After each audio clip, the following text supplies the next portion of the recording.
morning, ladies and gentlemen. We all take our seats, please. Again, good morning. The Committee of Public Property and Public Works is now in session.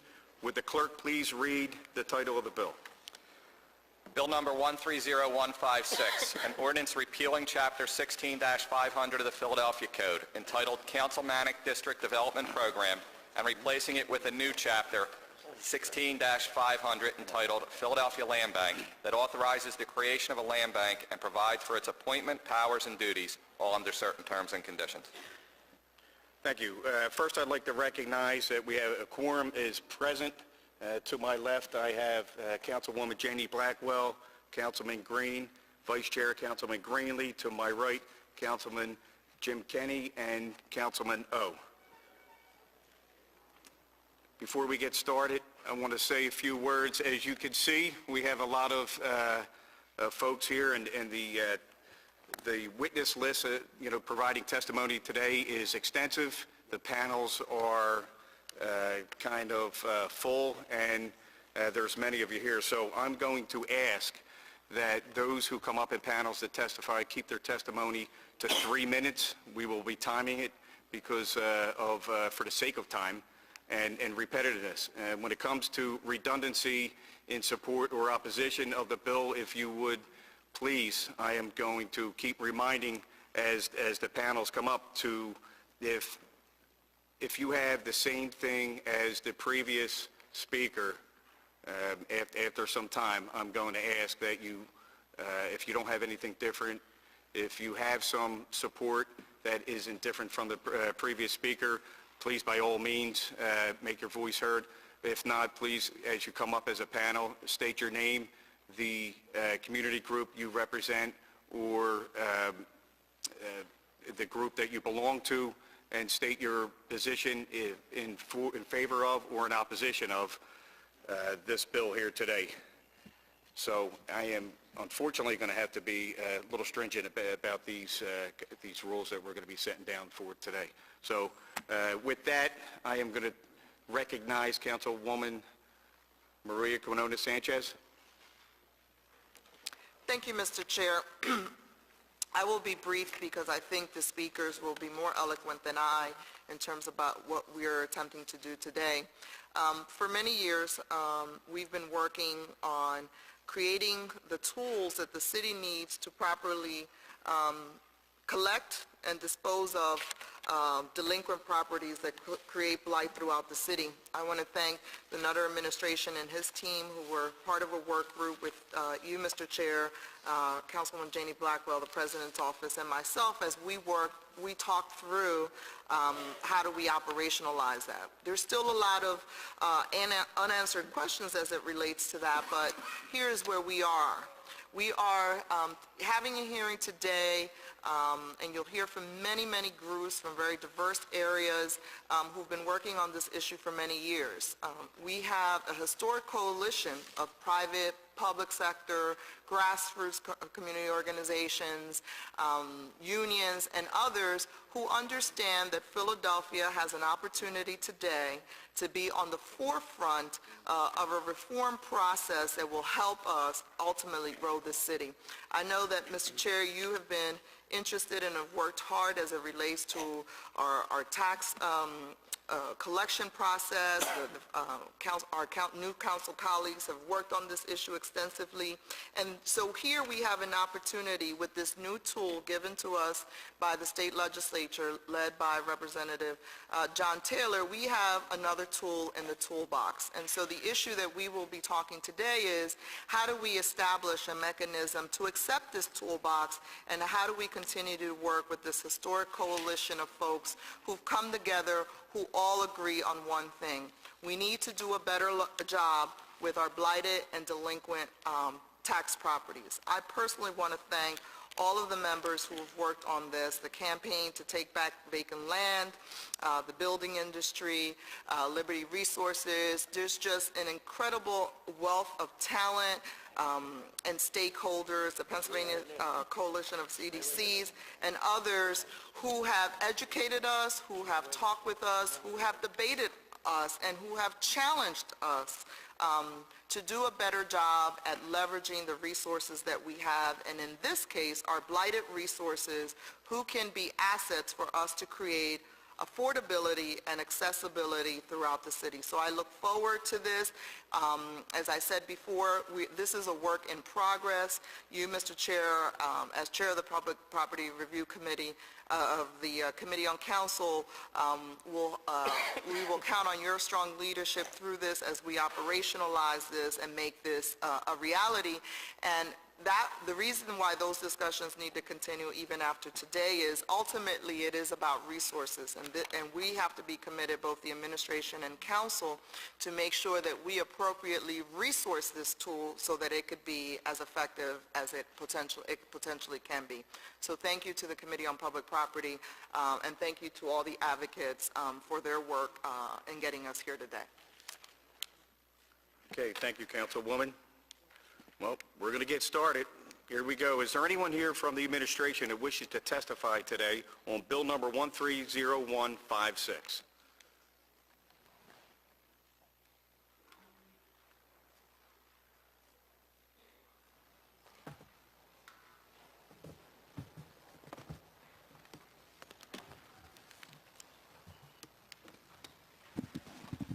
And can you please state your name for the record and start your testimony? Good morning, Councilman Heenan, members of the Public Property and Public Works Committee, and members of City Council. I'm Michael Kuntz, Executive Vice President of Philadelphia Housing Development Corp., and I'm here to present testimony on behalf of the administration on Bill number 130156, which would create a land bank for the City of Philadelphia. I'm joined by Brian Abernathy and John Carpenter of the Redevelopment Authority. The Nutter administration supports the creation of a land bank. The land bank is a strategic acquisition and disposition tool and will be the next step in the city's efforts to address the problem of vacant and blighted properties and to return these properties to productive reuse. Over the past 2 years, we've taken steps to streamline the cumbersome and confusing processes that have surrounded the disposition of publicly owned vacant land and deterred development in Philadelphia. We also knew that this work would smooth the transition to a land bank. Those steps include a development of comprehensive policies for land disposition, a citywide data system designed to track inventory and business practices around inventory, creation of a website that lists available publicly owned land, describes parcel shape and size as well as zoning designations, and allows interested buyers to submit expressions of interest electronically, upfront pricing for most available parcels, and a comprehensive sales process for more desirable properties. The past summer, we also began working with the Department of Records and the Streets Department Survey District to identify and clear up city liens and long-standing title ambiguities associated with individual parcels so that they can be more quickly conveyed to a buyer. We believe a land bank will have many benefits. A land bank will be able to acquire property using the tax sale process and more quickly assemble these properties with those already in public ownership. By bidding only the amount of the city's claims for delinquent taxes and unpaid liens, the land bank will have the power under state law to obtain a property ahead of any other buyer at a tax sale. This will facilitate the efficient acquisition of properties and overcome the superior bidding power of speculators. It will allow the city to more efficiently and inexpensively complete assemblages of property and create larger and more attractive parcels for both public purposes and private development. The land bank will improve the development process. Public agencies frequently own several properties on a single block that are close to but not adjacent to each other. These properties are separated by privately held, often tax-delinquent properties.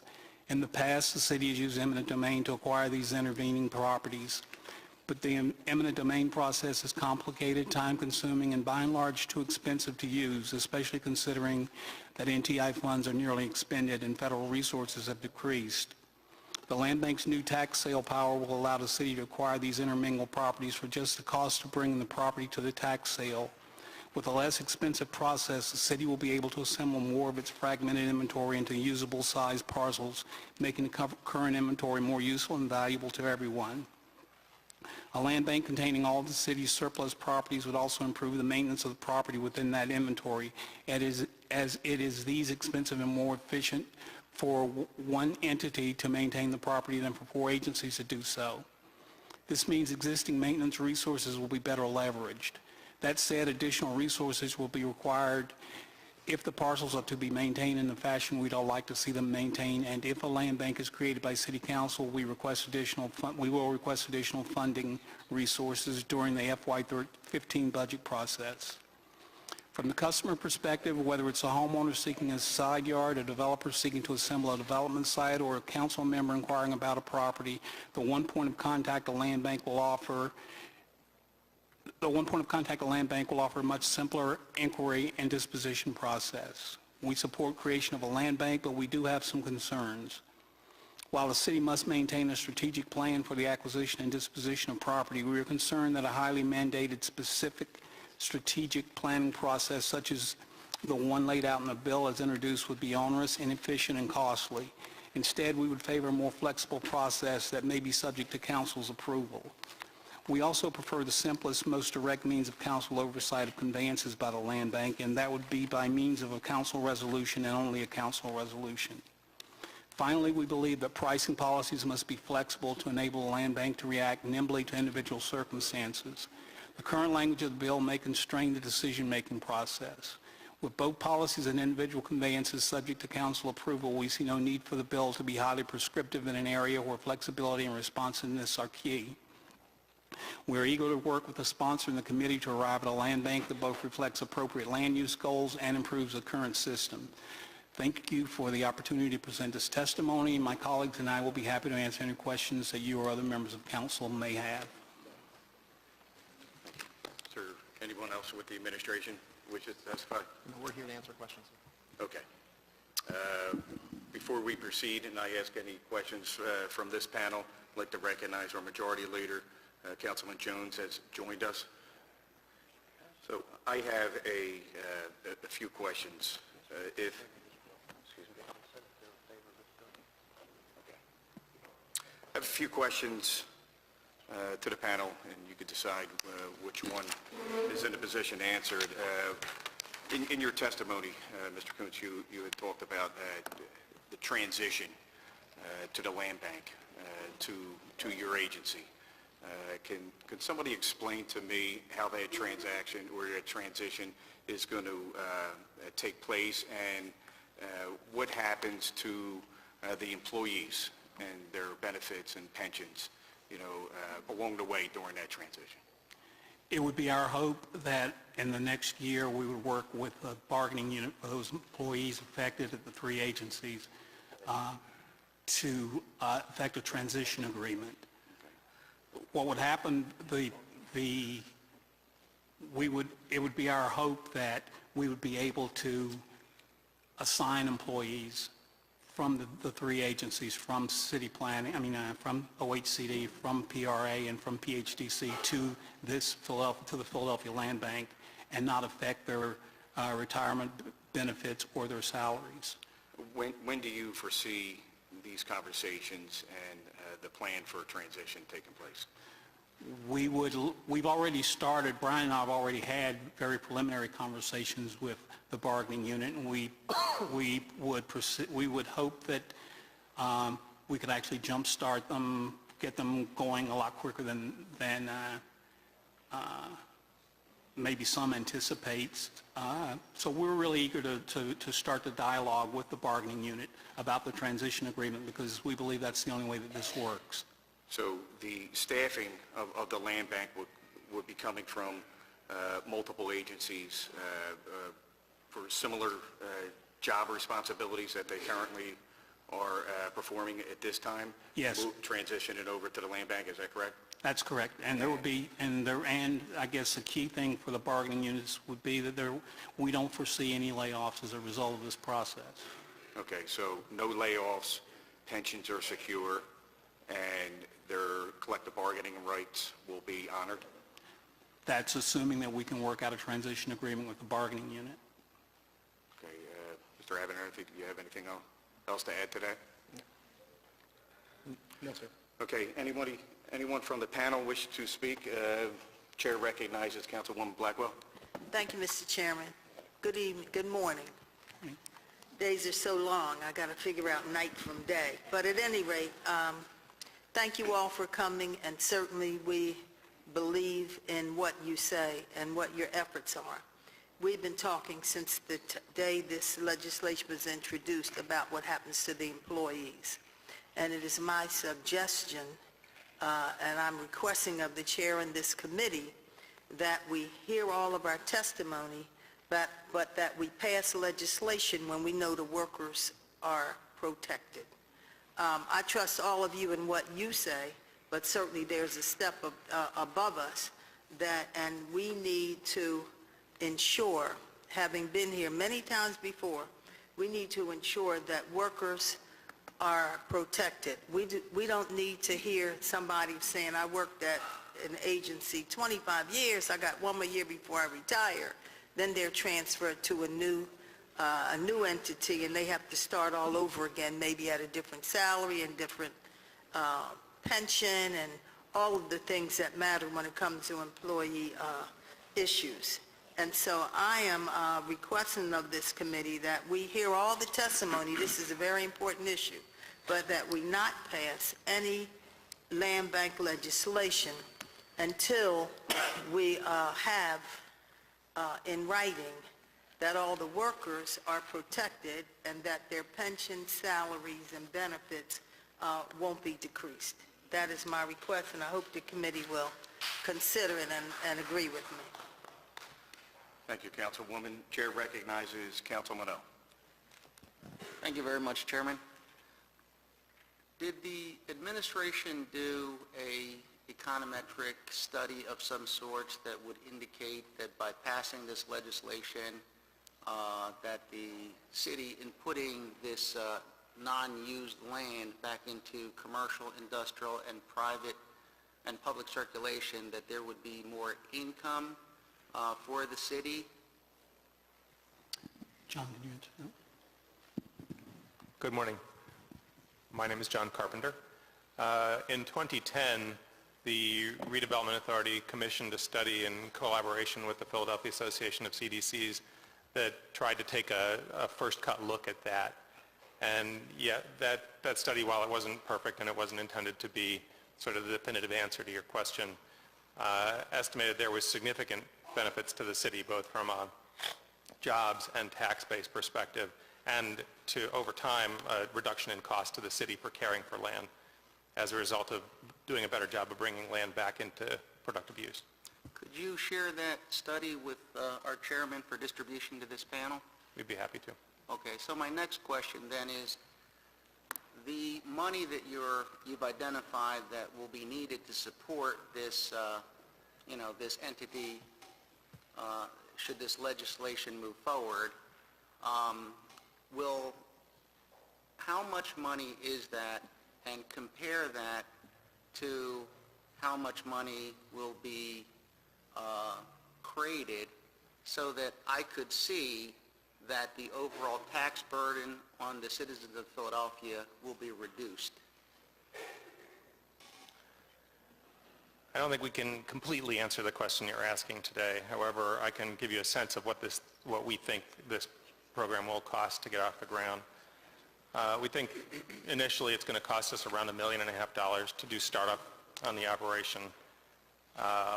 The current operations cost us a little under $4 million a year. We're going to consolidate that all into one place. And we anticipate that the first year, sort of doing a better job around maintenance, will cost us an additional $1.5 million on the maintenance side. It's a little difficult to predict how in that same year that would affect our revenue. I don't think we have estimates for that at the moment. Will you be getting estimates in the near future?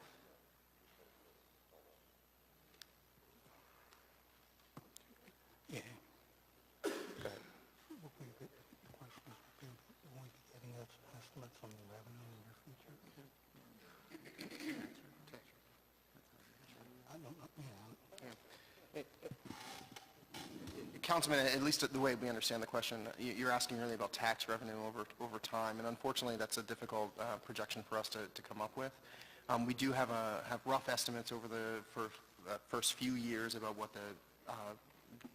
the revenue generated from sales will be, but what that revenue generates as far as the sales, additional jobs, additional economics is difficult for us to say right now.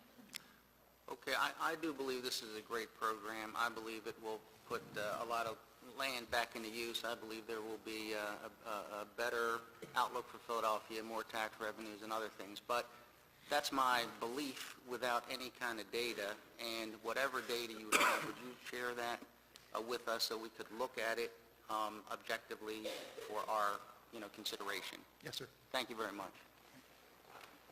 Chair recognizes Councilman Ken. Thank you, Mr. Chairman. Mr. Kuntz, in your testimony, you indicated the administration's favorability of creating a land bank. Is the administration in favor of Bill number 130156 with the amendments that are being offered today?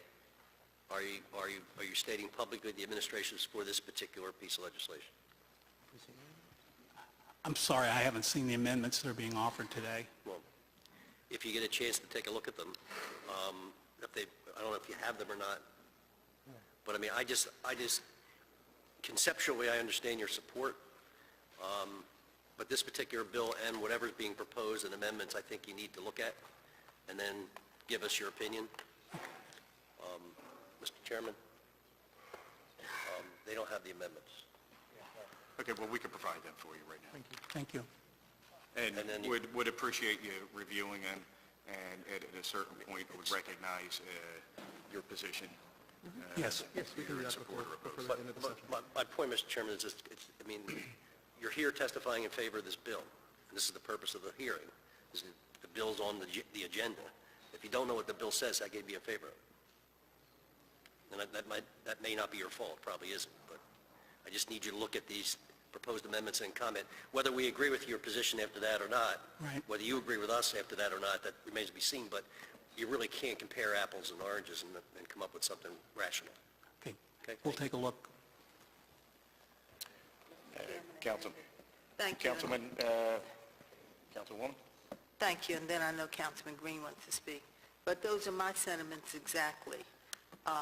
Many of us have a lot of interest in this area, but certainly Mr. Kuntz hasn't seen information, we haven't seen information. It's just too important to not review it all very, very, very carefully.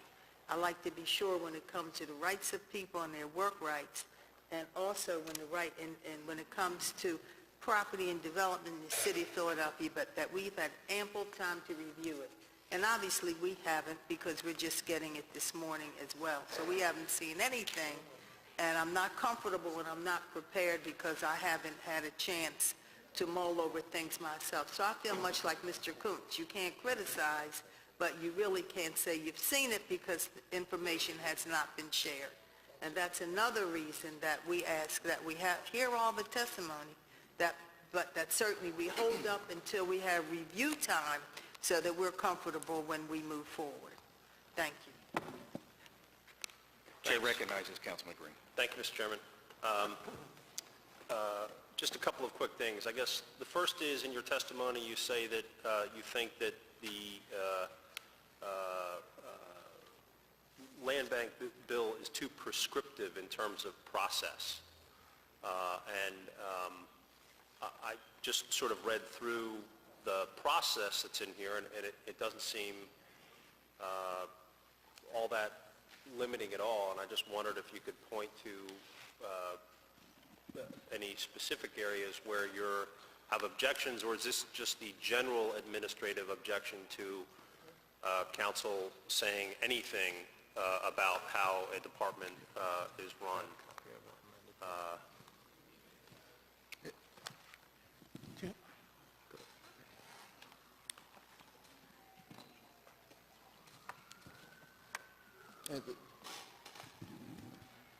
Brian Abernathy, Executive Director of the Redevelopment Authority. To your point, Councilman, this is not a direct, we're concerned about council dictating to the administration. There are certain prescriptions in the original legislation. There have been conversations with the Councilwoman's office about softening that language, and I think we made some significant progress towards an agreement that we all could live with. But specifically, the language on pricing we feel is a policy matter, not a legislative matter. Pricing is something that changes quickly over time, and having as many flexible tools as possible. Working with council to use those tools is one that we support. And again, on the strategic planning issue, while we certainly understand the intent of the councilwoman on making sure that we have plans for disposition and for affordable housing, I think there's two things. One, we're worried about our capacity to follow through on the strategic planning that is written, and also wonder if the land bank is the best tool for that planning. Again, the land bank is a tool for acquisition and disposition, not necessarily a planning agency like the Planning Commission or the Office of Housing and Community Development. Sure. Nothing would prevent you, though, from asking the Planning Commission to help you develop a strategic plan. Is that Agreed. correct? Agreed. And don't you Agreed. think that the major thing that the city has been lacking with respect to a whole bunch of things, we could have the Commerce Director here and talk about the fact that every time they testify at budget hearings, I ask them for their plan to attract businesses, and they still don't have one. The lack of a plan at all with respect to land disposition, a strategic plan that's written that the administration can be held accountable to, is one of the major things that's lacking today. And so asking for one, whether it's a technology strategic plan, a land disposition strategic plan, is something we hope will create an actual plan plus accountability to goals and standards. And so, Yes, sir. I just want to share my view on that. Yeah. And that's appreciated. And to be clear, we weren't objecting to the strategic plan per se. We were objecting to some of the language that was contained in the bill. And we have no concerns about being held accountable, coming up with clear goals, and making sure that those goals and that accountability comes before this body. Actually, that we're very supportive of that. Some of the language within the strategic plan section we had concerns over, and I think we made some significant progress last week in addressing those concerns. Okay. Can I ask somebody from council staff to please provide the final copy of the amendments to the people here so they can take a look while we're... the other thing I want to say is, I don't know how long you two gentlemen on either side of Brian, Mr. Kuntz, and I'm sorry, Mr. Carpenter, have been involved in, PHDC or other things, or if you were here during the street administration. Okay. So this seems to me the consolidation, putting everything in one place with special powers, very similar to an effort that was undertaken during the street administration to put everything under the RDA. A big report was done. That couldn't get done. What is the difference between this effort and that effort, other than the obvious, which is the ability of the land bank to use tax liens and to take properties from sheriff's sale and just put them directly in? Well, I was actually here. I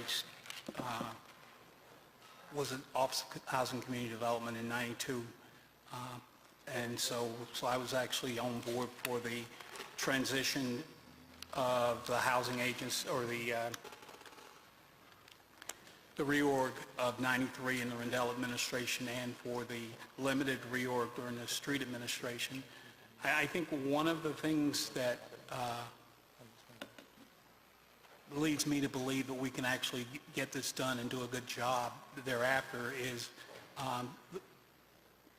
in part due to the leadership both by in the administration and the leadership at the individual agencies. We've, over the last year since I've been back at PHDC, we've actually made a concerted effort to actually consolidate things where we've seen opportunities. We all realize that the days when there may be 3, 4, 5 different agencies probably won't, those days won't last forever. And we've already made plans. I know Brian and I are, for example, his agency and my agency are making plans now to consolidate on things like floor space and equipment and things like that. And that's something that had never been done since I've been in administration. And just to build on top of that, Councilman, I think the key effort here is our partnership with the bargaining unit as well. Yes. We recognize that if we can't work through the concerns of our employees with the bargaining unit, then this effort will have some serious challenges, to put it mildly. And I think you have my primary commitment, and I think both Mr. Kuntz's as well as Ms. McCulloch's. We want to protect the pension of our employees, we want to protect their health care, and we want to protect their well-being. That is our opening statement into the bargaining unit, and I think we'll be able to come to a solid resolution. Okay, my question really went more to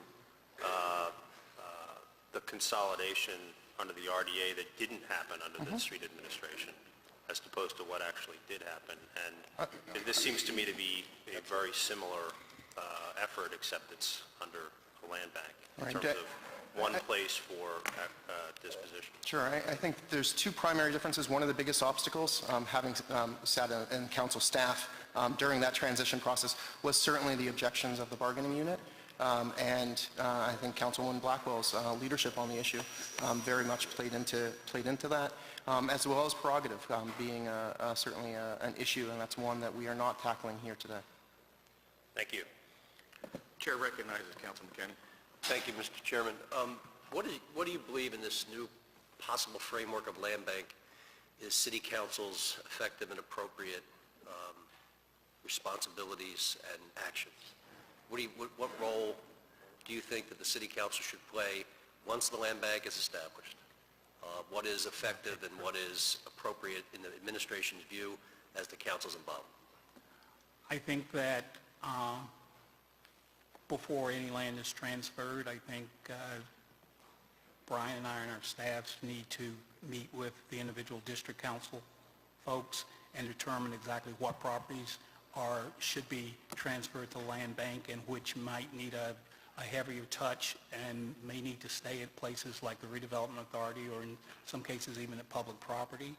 I think so we need to work with the district council folks on land coming into the land bank. And I think on policies and procedures on disposition, policies on pricing, things like that, I think we need to bring to council and get approval of council some sort of, I don't like to use the word, I'm hesitant to use the word program statement and budget, but that's sort of like what it's similar to in the NTI process, whereby we would bring you each year, we would lay out what we anticipate accomplishing and how we anticipate accomplishing it, how much it's going to cost, and the transparent methods we would use to do that, and we would seek the approval of council. So when it comes to acquisition and disposition of property, you think the council should formally approve it? I'm not exactly sure about the acquisition of property. I think for disposition of council, yes, I do. Formally approve it? Formally. Okay. Thank you, Mr. Chairman. The chair recognizes Councilman Squilla, who has joined us today. You have a question? Yeah, one question. Thank you, Chairman. And I heard earlier in testimony that I believe it was $1.5 million to launch. And now, would that just be a one-time fee, or is there an ongoing cost yearly? That $1.5 million is sort of a one-time sunk cost, the cost of actually moving the property into the new entity and building the systems within PHDC to better track it. And so there's no other costs associated? Well, there's ongoing costs of running it, which are, to some extent, the collection of all the costs we incur today. So I gave you the numbers for the first year. In the second year, we expect we're going to spend somewhat more on maintenance so that we're ramping up our maintenance efforts over time. The operation costs are probably going to continue at more or less the same level, that $4 million a year that we talked about. But we're going to start to see those costs begin to be offset by property sales revenues that will reduce sort of the net request for funds over time. And then, I guess Mr. Kuntz, during your testimony, said that they would favor a more flexible process that may be subject to council's approval on them. Is that something that council would have to approve, or? I wasn't sure of that statement. I think as part of the way we look at our strategic plans, we look at them as part, the acquisition disposition policies of the land bank. In general, we look at that and pricing, both upfront pricing and appraisal pricing. We look at those as things that we would include in our strategic plan that we bring back to council for approval. So you're saying then to disposition of the properties being put into the land bank and the properties being, after they're being sold, then would be approved by council? Is that? The properties that would come into the land bank, we would need a council resolution to bring the properties into the land bank from city planning and from the redevelopment authority. And then to dispose of them the same way? We would look for a council resolution for each individual conveyance. Just similar to how it's done now? It's done, so now at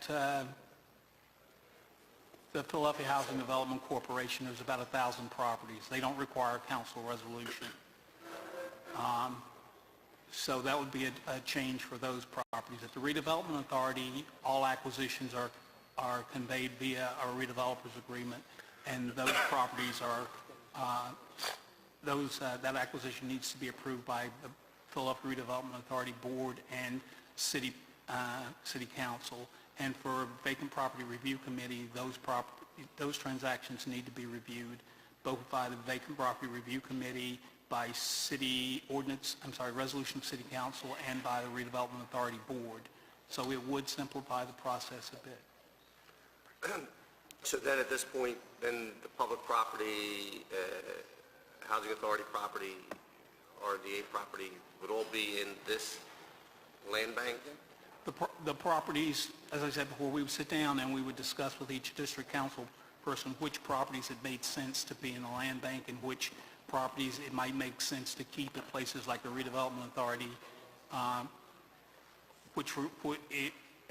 guess the key there would be, or the decision maker there would be, if you needed additional controls and such over the development project, it might make sense to keep it at the redevelopment authority as opposed to bringing it into the land bank. But we would look to the district council persons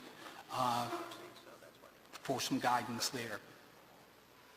All right, and then if there's a property that was put into the land bank for some reason, and then needed to be part of an assemblage of something that was maybe in the public property or, say, PRA, is that something that could be pulled out then and made part of that package, or would it have to be two separate sales? It would require a resolution of City Council to pull it out. Yes. Okay. But it could be done simply by a resolution of City Resolution Council. and then be part of an assemblage or some other portion. Just one quick. Councilman McCann. Thank you, Mr. Chairman. Your testimony, sir, was that in the second and subsequent years, the cost would be ramped up for maintenance?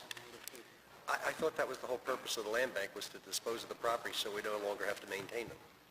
I mean, if we're going to have, I understand there's going to be some maintenance issues, but to ramp up for maintenance costs, to me, seems counterintuitive to what we're doing by creating the land bank, because we're going to try to get it back into back into private hands so that people can develop it. So they would maintain it, we wouldn't have to.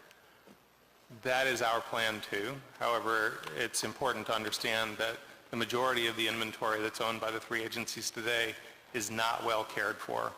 And what we're suggesting as we turn the land bank on is that we begin to do a better job of caring for our own properties, and that will cost money in the first couple of years. But I don't, to me, it seems against the philosophy of what it is. We're trying to get this property that's been badly maintained because of cost constraints into the hands of the private sector so they can develop and maintain them.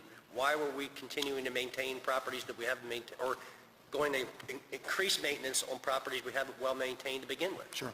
So I think one of the keys to understand, as we turn on the land bank, it's not going to be a panacea. We're not going to be able to move move all of our properties. Of the 10,000 properties that are currently in our inventory, 90% of those aren't particularly wanted by the private market. Right. So there will be some time before the land bank's proceeds catch up to its costs. But to your point, Councilman, that is the final goal of the land bank. But the first few years will have a cost on the general fund. And isn't the pricing model the issue also? I mean, if we're going to try to be, to maximize the return of the sale of these properties, and we're acting as an obstacle to the sale of the property into private hands for development. I know we've had that problem in the past prior to your tenure at the RDA, where there was a belief amongst leadership there that a property was worth X when it was actually worth X minus, and wind up not getting property developed and not moving property because of being stubborn about the X. Sure. So I believe our new disposition policies actually address that significantly. It certainly doesn't resolve all the conflicts, but it has gone a long way by allowing for nominal disposition for specific economic development, side yards, community benefits, Right. As well as allowing for a negotiated sale in some cases based on appraisals of two sides. It's not going to resolve every conflict, certainly, and I think it's it has to be the agency's role to take a hard stance at times to protect the taxpayer's interest. But to your point, Councilman, we need to be flexible in order to get this out the door, and I think that's what you've seen under the current leadership at all the three agencies A right now. hard stance in benefit of the taxpayers sometimes is a hard stance against the taxpayers. Agreed. Because if we can't get the parcels developed and we take a hard stance or a hard line on the pricing, what are we accomplishing? Because it's Agreed. still vacant, non-tax producing property. Agreed. And while I certainly don't have any problems with a developer making a profit, in fact, I strongly encourage that. Well, there is a line that the developer shouldn't make a profit at the expense of the taxpayer. But don't we expect a lot of these developers to be the CDCs that have been pushing for the land bank in the first place? Absolutely. And if any CDC project, we have sold at nominal value. Okay, all right, thank you. Thank you, Councilman. The chair recognizes Majority Leader Jones. Thank you, Mr. Chairman, for your allowing me to speak. First, let me applaud my colleague for at least raising the issue of land banking, and it is an important issue that affects every neighborhood, particularly according to some reports, North Philadelphia and West Philadelphia, so it's vital. Councilman Green talked about a report earlier. I think it was the Brophy report that talked about a restructuring of housing, redevelopment, and PHDC a long time ago about how to do that. My question is more related to the vacant land management report that you helped shepherd into existence. I think it was 2010. And it talked about some of the problems of land. And my question becomes, how does this report match up to that legislation? And how does it take into account, you mentioned in the last part of the report, the dialogue with the state, and I would guess you were talking about Representative Taylor's bill on acquisition of properties. How is that dialogue developed, and is that a part of where we are today?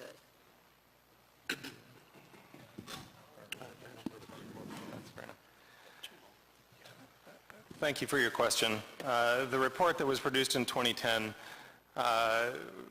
tried to paint a very clear picture of how things were happening in the city at that time, and argued for a simpler way of disposing of property and an easier process for absorbing that property into the market, and then described some of the benefits that would occur.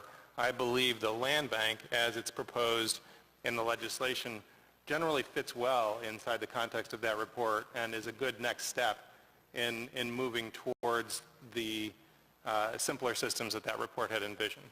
Can you articulate for me in layperson's terms how this current system would be expedited, in what ways specifically, if we were to move this legislation into fruition? Articulate that for me for the record. We're talking about the current acquisition disposition.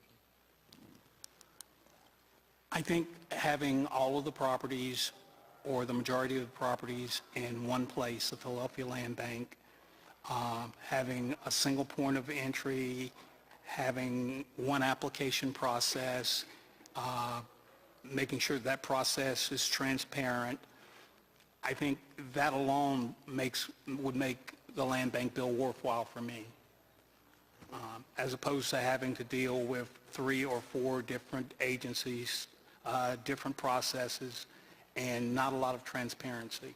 Can you tell me how that is different from the Vacant Property Review Committee?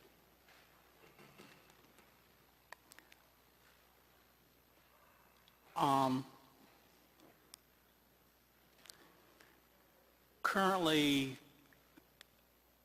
the properties conveyed, surplus properties conveyed by the city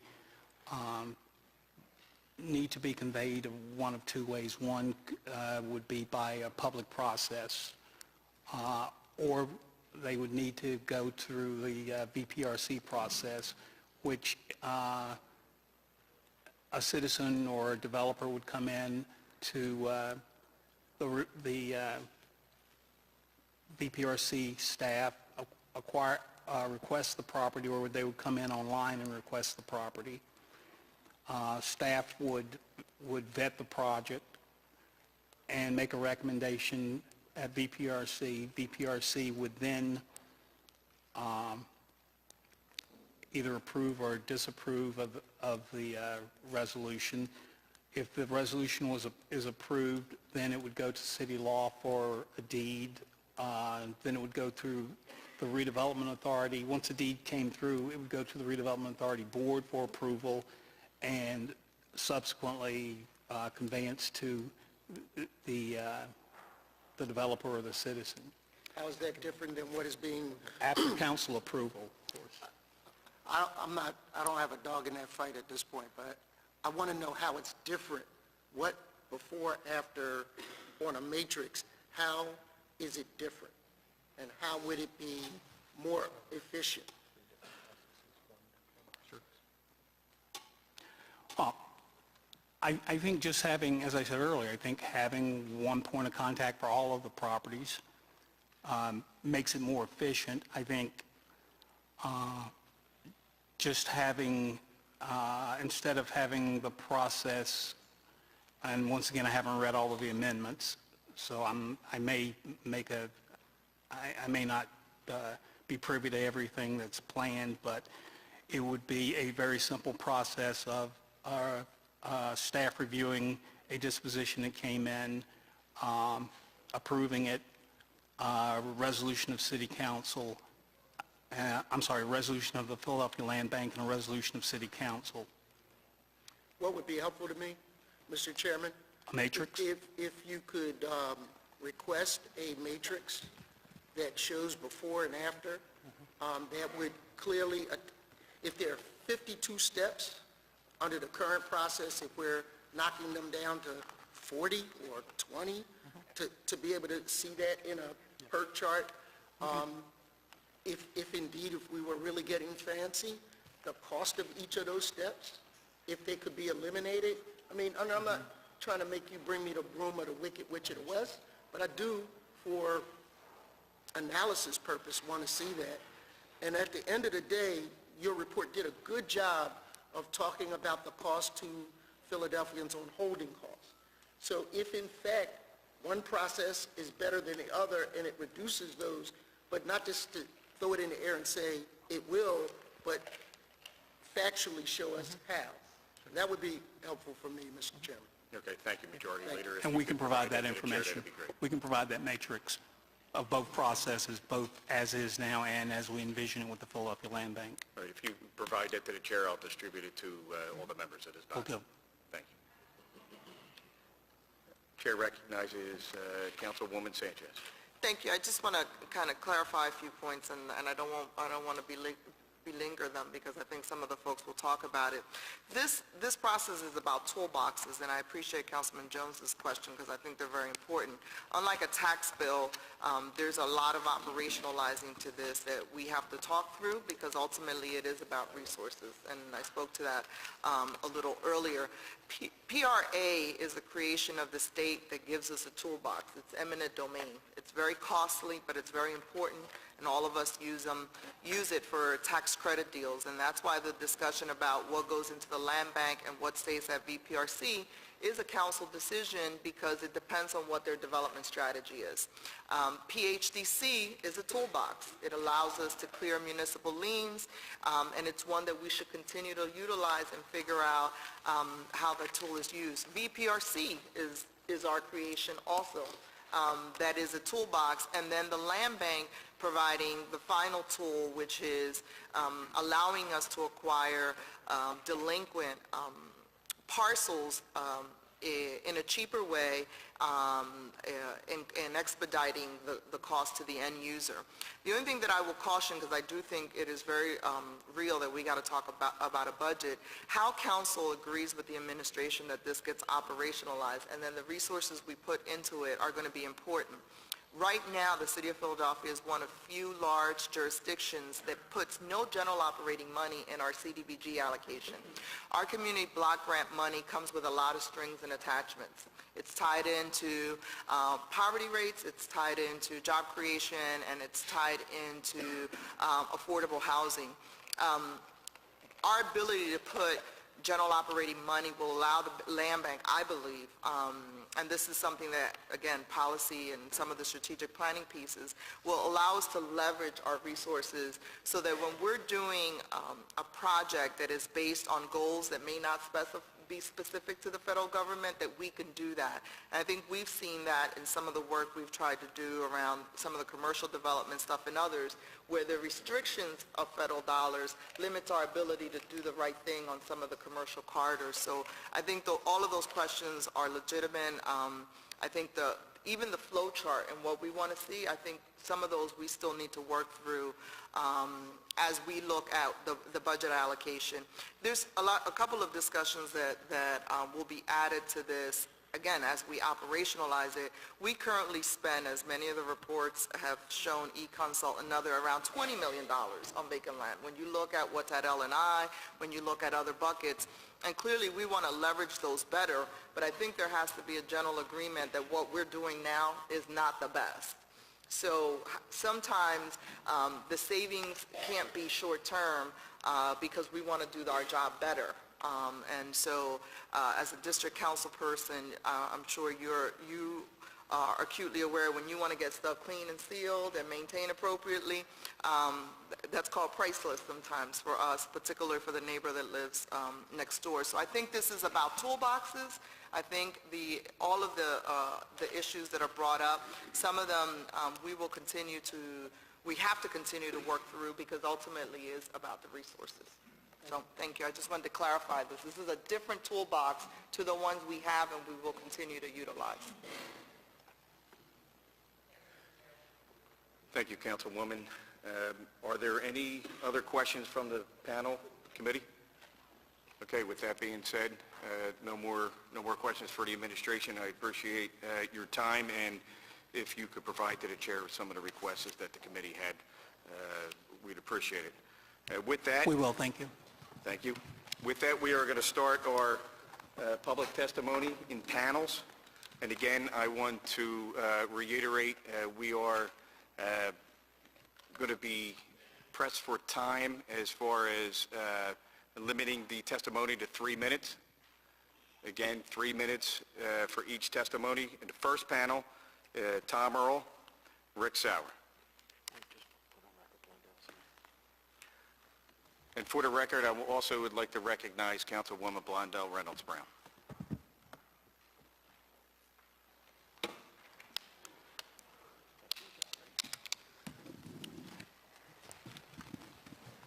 Good morning.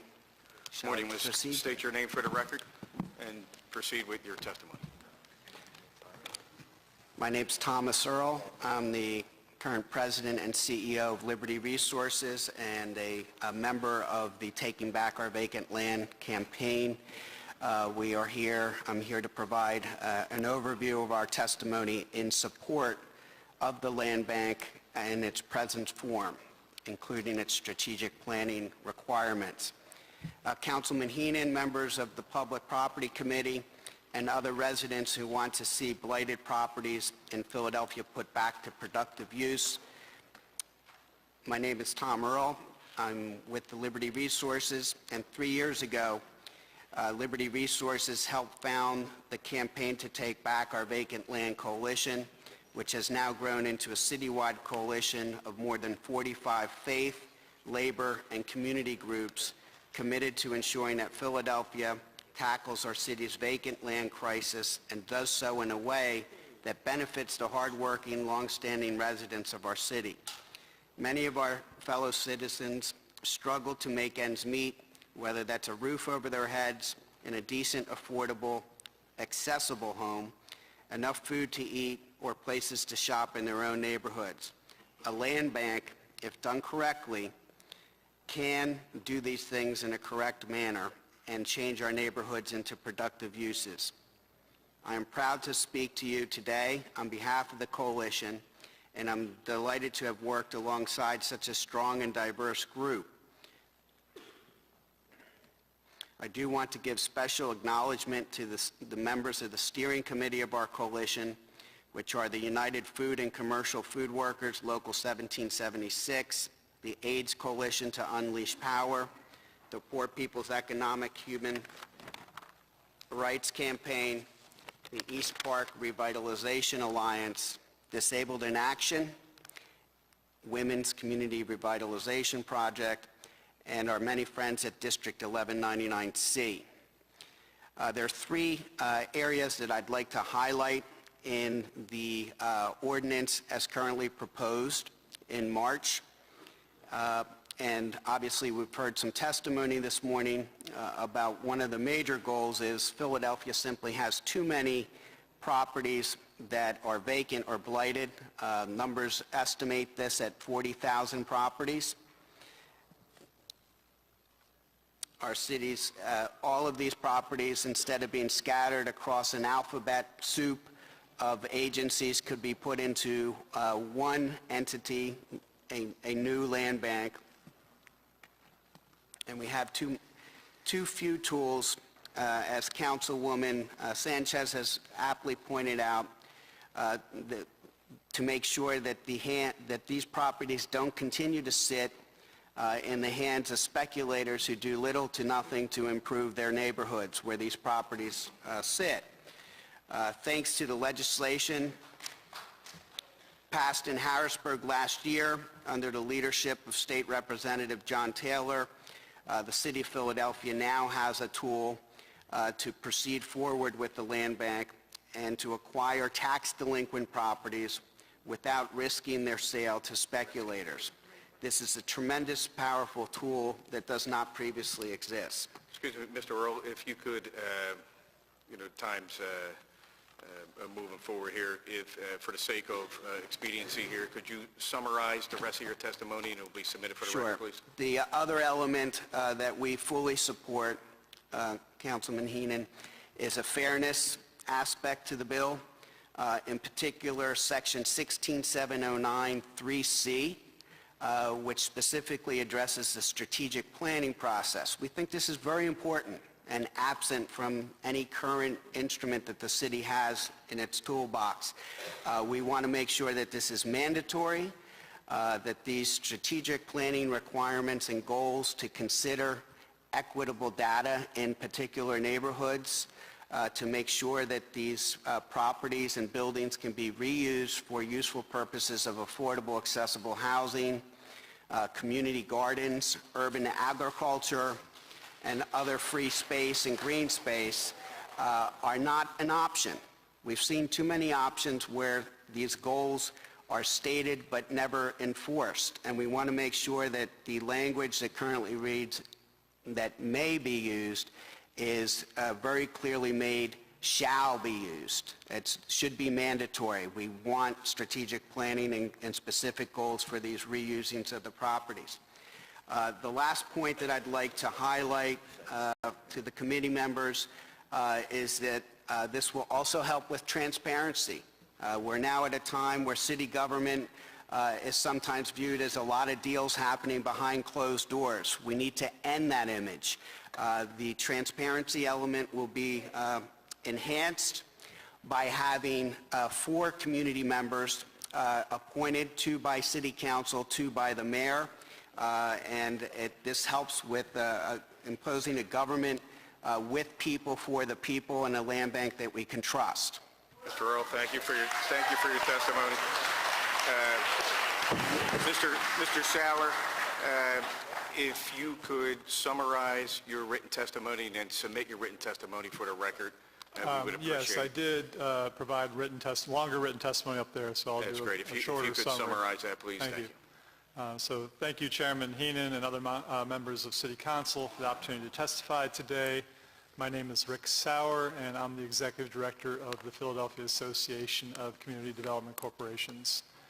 PACDC is also a member of the Philly Land Bank Alliance, which is a diverse coalition of nonprofit and for-profit organizations that invest in Philadelphia and its people by building affordable and market-rate homes, supporting small businesses, creating green space, addressing food access, and revitalizing our communities.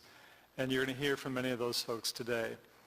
I'd like to thank Councilwoman Sanchez and her staff for their hard work in crafting legislation to create an effective Philadelphia land bank that has the strong support of these stakeholders. As you know, Philadelphia has a vacant property epidemic, blighting our communities, deterring investment, diverting critical resources, and depriving the city and school district of revenue they so desperately need. And on top of that, our system of getting these properties back into the hands of responsible new private owners is broken and in desperate need of reform. At our current rate, it's going to take us 50 to 100 years to get the properties that are already in the city's inventory just out the door. And that doesn't begin to address the tens of thousands of other privately owned tax delinquent properties that are vacant in the city. Ownership of public property is spread across multiple public agencies, as we heard before, each with a different timeline and a different set of rules. And transferring these properties currently requires the involvement of multiple departments and a vote of City Council on each individual parcel. It's an even more daunting challenge if you're trying to assemble multiple properties for a redevelopment project. And as a result, it can be years before someone who is seeking public property actually gets it.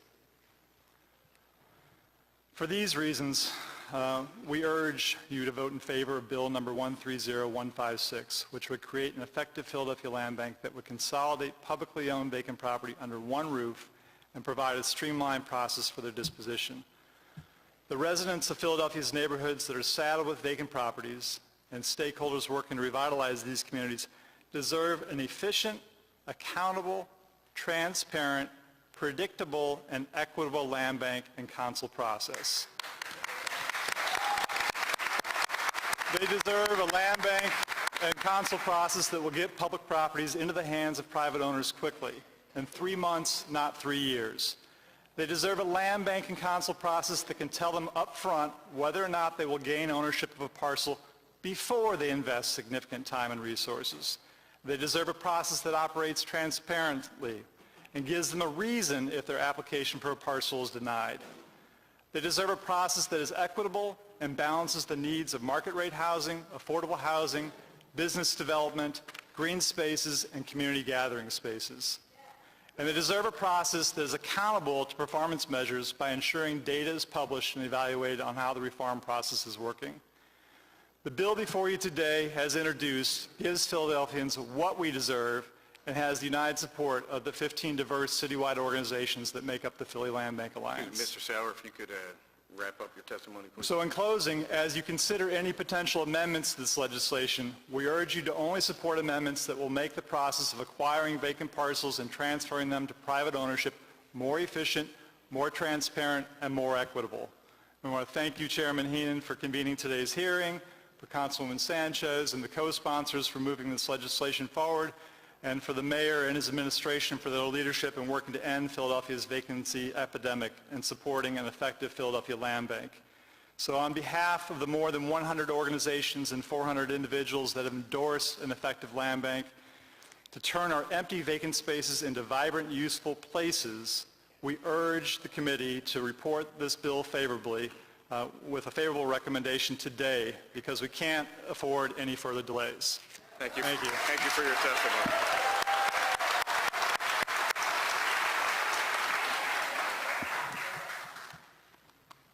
Does anybody from the committee have any questions for this panel? Thank you both for your testimony.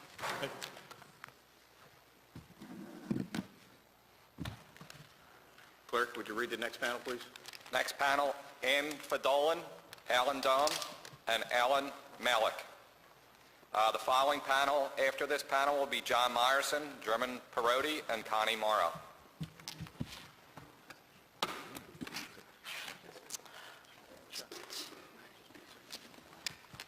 Good morning. Please identify yourself and proceed. Remember, 3-minute rule here. My name is Ann Fadulin, and I'm the Vice President of the Building Industry Association, which represents the region's residential home builders, residential contractors, and suppliers. We'd like to thank Chairman Heenan and the members of the Public Property Committee for allowing us to testify on Bill number 130156, establishing a land bank in the city of Philadelphia. We'd also like to thank Councilwoman Sanchez for her leadership on this issue. As part of the Philly Land Bank Alliance, a broad-based coalition of advocacy groups encompassing both the for and nonprofit sectors, housing, business, and open space development, the BIA supports this legislation to establish one owner of publicly owned vacant land, one inventory of vacant land, one process for the transfer of publicly owned vacant land, one standard of maintenance, and one standard of enforcement to hold vacant land owners accountable. The vital components to a successful land bank are a clear, transparent, and predictable process. Publicly held vacant land disposed of in an efficient, responsible manner has the potential to create a much-needed economic engine for Philadelphia. Getting this land back out into productive use should be the main objective of the land bank. It is imperative that any interested buyer be provided assurance that if they work through the process in an earnest and responsible manner, they will be provided the opportunity to purchase the property in a reasonable and known time frame. Further, if that buyer is denied for any reason, it is simply common courtesy to provide them with a valid reason for that denial. The land bank will allow Philadelphia to strategically acquire tax-delinquent vacant properties and then transfer these properties to responsible buyers with the resources and intent to put these properties back into productive use in the near term.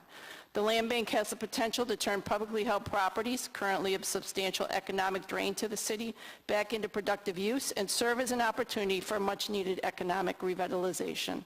Final land bank legislation should ensure that the best interests of the economic health of the city is what drives the disposition of publicly held properties, and the land bank does not turn into another indefinite holding take for properties, which in turn will only prolong and further the blighting influence of these properties on the neighborhoods of Philadelphia.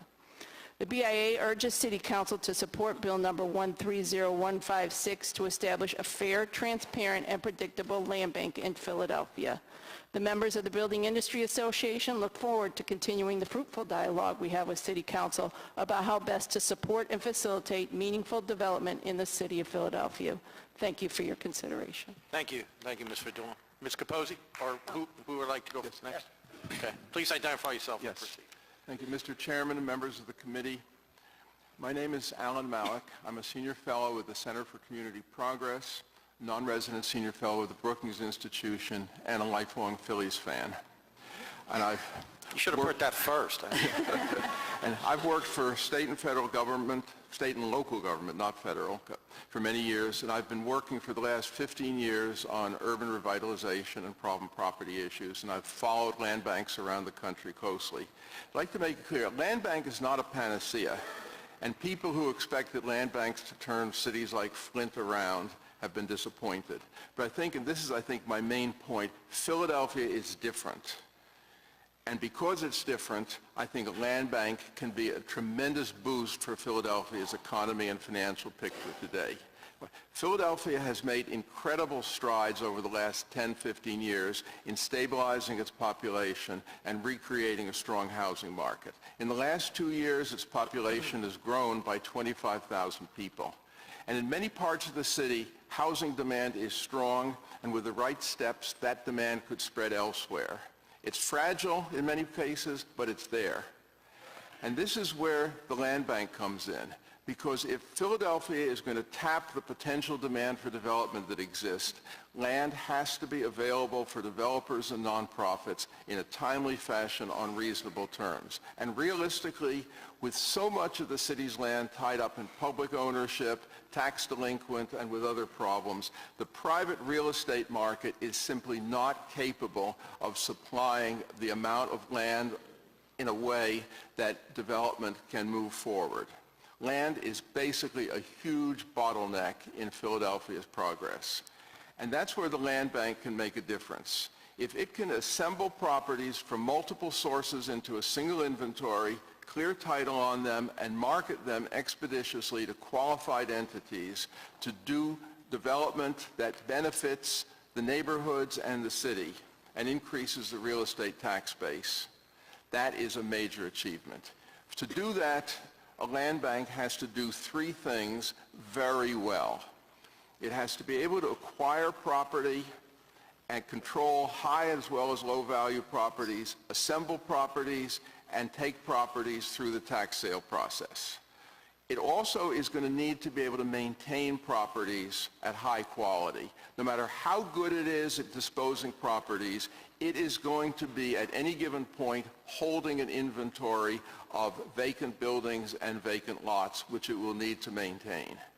So the second task is to maintain those properties well so they don't blight neighborhoods. Third, and the critical task, is to be able to dispose of properties in a responsible way for the public purpose that will also maximize development and neighborhood revitalization opportunities. There are three Mr. Malik, things. Pardon, sir. If you could Yeah. wrap up. I Okay, gave you a little extra time since you're a done. Phillies fan, but that's I fine. get 3 points. One is developers need to know in advance what they have to do to buy properties. Secondly, that people know what the process is, that it's transparent. And third, that it's made quickly. Time is money, and if the land bank is successful, developers will be able to plan ahead, pull permits, and get projects into the ground. Thank you, and Mr. I Malik. urge you to consider these issues. Thank you. Ms. Capozzi? Hi, my name's Barbara Capozzi. I'm the immediate past president of the Greater Philadelphia Association of Realtors, and I'm not here as a realtor or as a member of the Builders Association. I'm just here as someone who has common sense and knows how real estate works.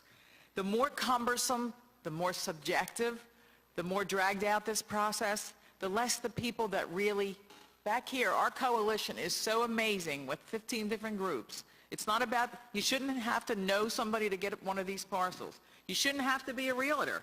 You shouldn't have to be a lawyer, and you shouldn't have to be a developer.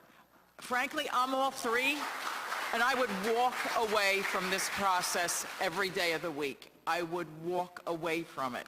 It's too cumbersome. It's too subjective. You could get pulled at the end. No reason, no wrong.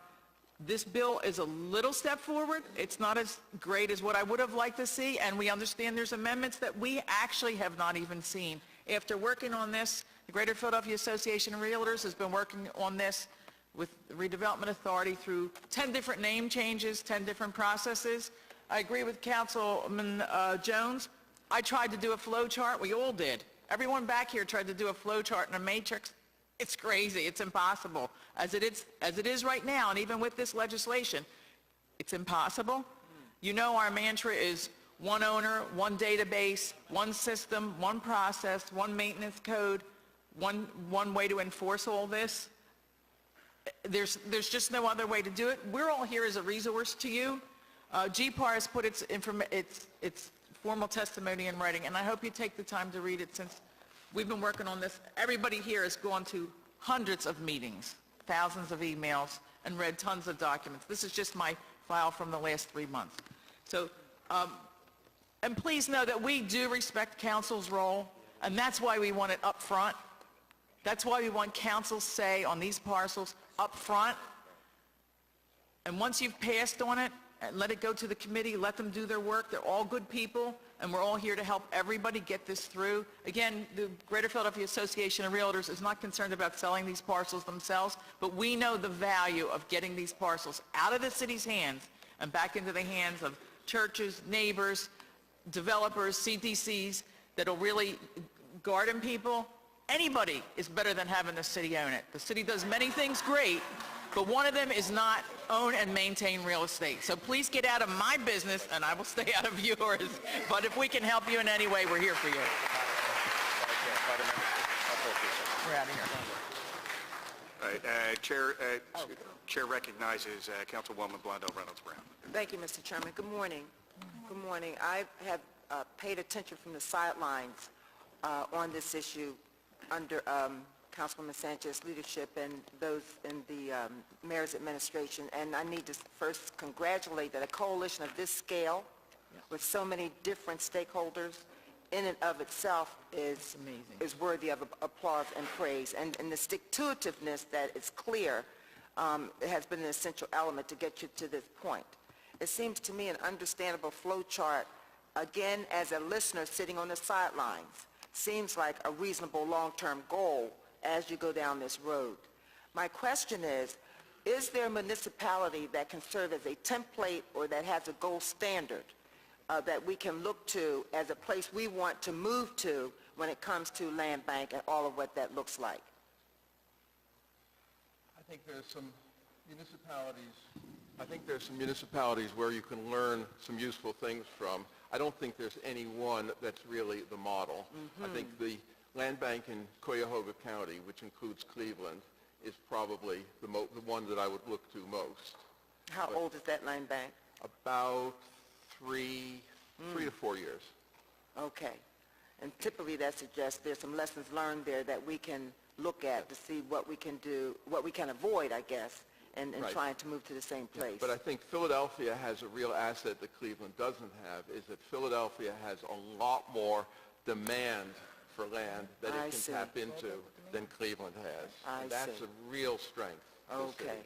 All right, then. Any others? But that demand comes and goes, and right now that demand's at its peak, and that's why if this process could get started, in any business it's about supply and demand, but right now things are percolating again, and there is a demand for these lots, so there might be more active participation in the system, even though at best it's painful, even at best if it's painful. But now we should capitalize on that demand and get going while the banks, might lend money or given the environment that we're living in now. My final question, on the flip side of that, where does Philadelphia rank when it comes to the number of vacant parcels that we have compared to similarly situated cities?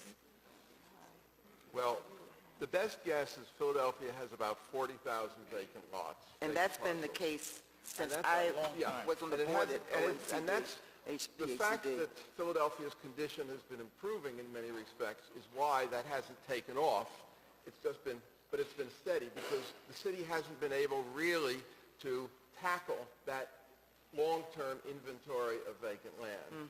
I mean, in terms of numbers, Philadelphia has one of the biggest, probably because Philadelphia is a big city. It's far less than Detroit, for example. It's probably on a par with a city like Cleveland, which has half the population, less than half the population, but a much weaker demand. Housing market. And then it's about on a par also, has more than St. Louis, but in percentage terms, cities like Cleveland and Detroit and St. Louis do have a lot more vacant properties in Philadelphia. Okay, then. Thank you for your testimony. Very informative. Thank you, Mr. Chairman. Thank you. Excuse me. Chair recognizes Councilman Green. Thank you. I was down in my office listening to your testimony, and I just want to say thank you all of you for testifying, but especially the gentleman from the Brookings Institution who gave what I thought was the best explanation for why we need a land bank and why it will be effective in Philadelphia that I've heard in testimony today. I want to associate myself with your comments and say that's why I'll be voting for the bill. So thank you. Thank you, Councilman. No further questions? Okay, thank you for your testimony. Next panel, please. Clerk. John Meyerson, German Parodi, and Connie Morrow. Panel following them will be Amy Kahn, Drew Becker, and Charles Brannis.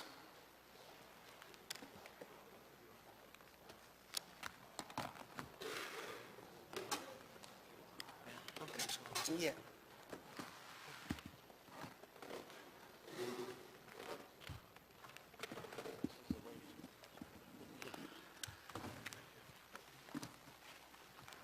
Morning. Can you please state your name for the record and proceed with your testimony? Good morning. Again, if you have written testimony, please summarize it, and we will absolutely welcome your written testimony into the record. Okay, thank you. Good morning, Councilman. My name is Constance Morrow. I'm a long lifetime resident of the city of Philadelphia. Always lived in the 5th or the 7th district. I lived in the 2300 block of Germantown Avenue for the last past 33 years. I'm a parent, I'm a grandparent, I'm a block captain, and I'll be very active in my community. I've also been a member of the Women's Community Revitalization Project since 2006. As a long resident of North Philly, I've always been slighted in the community. That's just not fair. It's 2013. The city has everyone in the city has the opportunity to live in a decent, safe neighborhood, as the land bank will make this possible. There's a generation of blighty that surround my home on Germantown Avenue. There's never a moment that I can escape the filth, the trash of both sides of those lots. It has become one of the most legal dump sites throughout the city of Philadelphia. Some mornings I come outside, there's a pile of garbage from the night before that has grown taller than me. You can't even walk on a pavement for so much junk that has spilled out from the lots onto the sidewalk. It's getting to the point I can't even sit outside and enjoy my front, or less having a barbecue in my backyard because of the rats, the raccoons, the trash, and all the debris that brings into my yard. And I called 311 so many times that now they begin to know me by my voice. The most thing I hate about this situation is that my grandchildren I feel like my grandchildren are living the same way that I did when I was a child almost 59 years ago. I made it my job sometimes to go out there to clean these locks up, and the things that I found on these locks is like dirty needles, used condoms, beer bottles, and all sorts of disgusting things that no child should have to experience. My neighborhood never been clean or safe because of the block crisis. As a land bank fair, I would like to make these lots productive, affordable in my neighborhood and our city. So we can endorse that the land will be used to create accessible houses for our residents, as well as create jobs, business, facilities, open space. But most of all, we can bring some type of unity back to our neighborhood. I'm asking you today to vote for this land as it is, our committee, so the city can pass the bill by the end of the year. Now it's time for transparent, to accessible, affordable, to put these bloody lots and old buildings back to use by our community. So vote yes on this bill today. Thank you very much.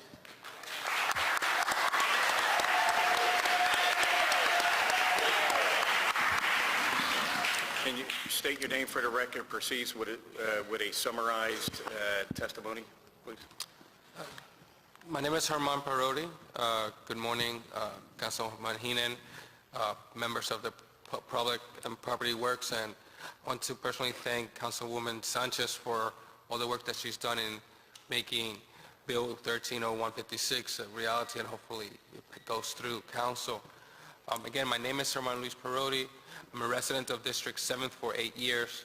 I'm a board member of Disabled in Action of Pennsylvania, a grassroots organization run by people with disabilities, which was established over 30 years ago, and it advocates for the rights of people with disabilities. We've been working for over 20 years to increase the amount of permanent, accessible, affordable, integrated housing throughout the city. And we also members of the campaign to take back vacant land. Excuse me. I'm here today to tell you why a fair, transparent, accountable land bank is so important to me personally. I joined the movement of the Philadelphia Land Bank because daily throughout the city, as I'm on my way to go to college, I'm a Temple University student, abandoned houses with trash piles, with garbage on their entrances, as you do. I see abandoned parcels of land with trash spread all around. Once by Huntington and Kensington, children playing in a similar lot with an old wheel and pieces of chipped wood. I see lots on streets like American that once were proposed by city to be prosperous through programs like the neighborhood empowerment zones and now completely barren. I've been personally impacted by the lack of permanent, affordable, accessible integrated housing and accessible businesses. When I moved to Philadelphia in 2004, I found it very difficult to find a house that would meet my needs as someone who uses a wheelchair. It took me over 5 years to find a place that I could afford and I could access without much remodeling. Now I'm a proud homeowner. However, during this time, I had to live in a small apartment that was not accessible for me to go in and out because it had steps. I could not participate much in the community as I always needed someone to help me in and out. A number of times I remember getting stuck under the rain in the middle of winter, over 2 hours waiting for someone to help me in and out. My ability obviously to look for potential employment, being involved with my church, and my personal life was things that I could not do as easily as I would like to, that my house would have been accessible. The unavailability of permanent, affordable, accessible, integrated housing is immense throughout our city, and people with disabilities and their families are unnecessarily paying the consequences as I did. On the matter of inaccessible businesses, what can I say? They're throughout the city, and why would I spend my money on a place that I cannot even go into? The issue of inaccessible businesses permeates through our city, from corner stores, small businesses, and funeral homes. How frustrating it is not only to have to deal with the common funeral arrangements, but also a very limited availability of options, as I had to do 3 years ago with my great-grandmother who passed away. And I had to look over 10 places, funeral homes that I could get into and be able to visit her there. I mean, that's horrible. It was to me and my family. Small businesses undervalue the customers with disabilities, and Philadelphia having such a large disabled community, we need to be integrated in the development of our city, as hopefully this land bank will make happen. The bill will show us that the people in the communities across the city have joined in the movement, and their voices have been heard. It sets the priorities of a land bank to truly benefit those who live in it like I do and like my community does. Can you summarize that and wrap it up, please? It is empirical that as we change our city to be more accessible, to be more integrated, these jobs that will be created by this, that people with disabilities are not the afterthought, that we are forethought, and as buildings and free spaces are developed, that we can access them. And I hope that you consider this to be true. Councilman Heenan, council members, please make this bill happen. We need it. Thank you. For your testimony.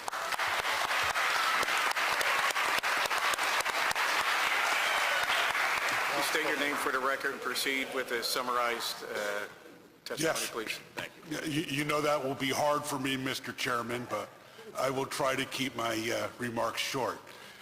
Thank you, Mr. Chairman, members of the committee, other members of council, Councilwoman Sanchez for advancing this bill, and also a shout out to Representative John Taylor for, shepherding the state legislation that made this possible. My name is John Meyerson. I'm the Director of Legislation and Political Action of the United Food and Commercial Workers Local 1776. I'm here today on behalf of the 23,000 members of UFCW Local 1776, our President Wendell Young IV, and our Executive Vice President Don McGrogan. I also want to point out, of those 23,000 members, over 7,300 of them live in Philadelphia. Actually, there used to be more, and that's part of the reason why we feel it's important that we testify here today in favor of this bill to create a land bank. Our members are very concerned in two areas. One is affordable, accessible housing. Many of our members have felt that they were forced to leave the city in order to find housing for themselves and their families. We have 7,300 who work in the city, but we're probably another 3,000 who live outside the city that commute back into the city in order to work in supermarkets, pharmacies, wine and spirit shops. They didn't all leave the city voluntarily. If there was good, accessible housing, affordable housing in their communities, they would have rather stayed in Philadelphia and added to the tax base. So we think it's, really crucial that we do this. We also want to speak strongly on the need for the strategic plan. Philadelphia is not a one-size-fits-all city. We all know that from a commercial point of view, there are large parts of this city that are food deserts. There are also parts of this city that are already overstored and are getting more commercial development. We do need a strategic plan to address this. Let's get affordable housing where we need it. Let's get economic activity where we need it. Let's get, some fresh food, community gardens, where we need it. And that's why we need a strategic plan. Our members in their communities are tired of seeing, as Chairman Heenan, through your bad neighbor stuff, to seeing the vacant homes, to seeing blights in their communities. And they want to see growth. They want to see a growth of housing. They want to see a growth of good jobs, not bottom feeders who are coming in from out of state with no concern about the communities, just plopping down stores so they can make a few bucks that they're sending to Bentonville, Arkansas, Eden Prairie, Minnesota, or halfway around the world. So again, Mr. Chairman, we are proud to be a part of this coalition, and I am proud to be a part of this panel. And we just want to say that we would like to see this get done. We understand that there are parts that you have to look at. We're also very much concerned with, as Councilwoman Blackwell said and other people have echoed, that the employees of the city of Philadelphia are taken care of. But I also urge you, when you're looking at this bill and possible amendments, not to sacrifice the excellent at the altar of the perfect. And let's get this done. Thank you.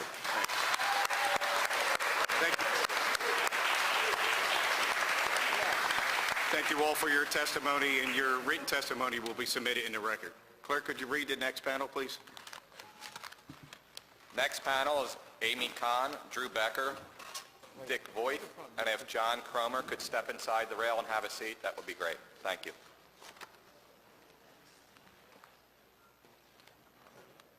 Yeah.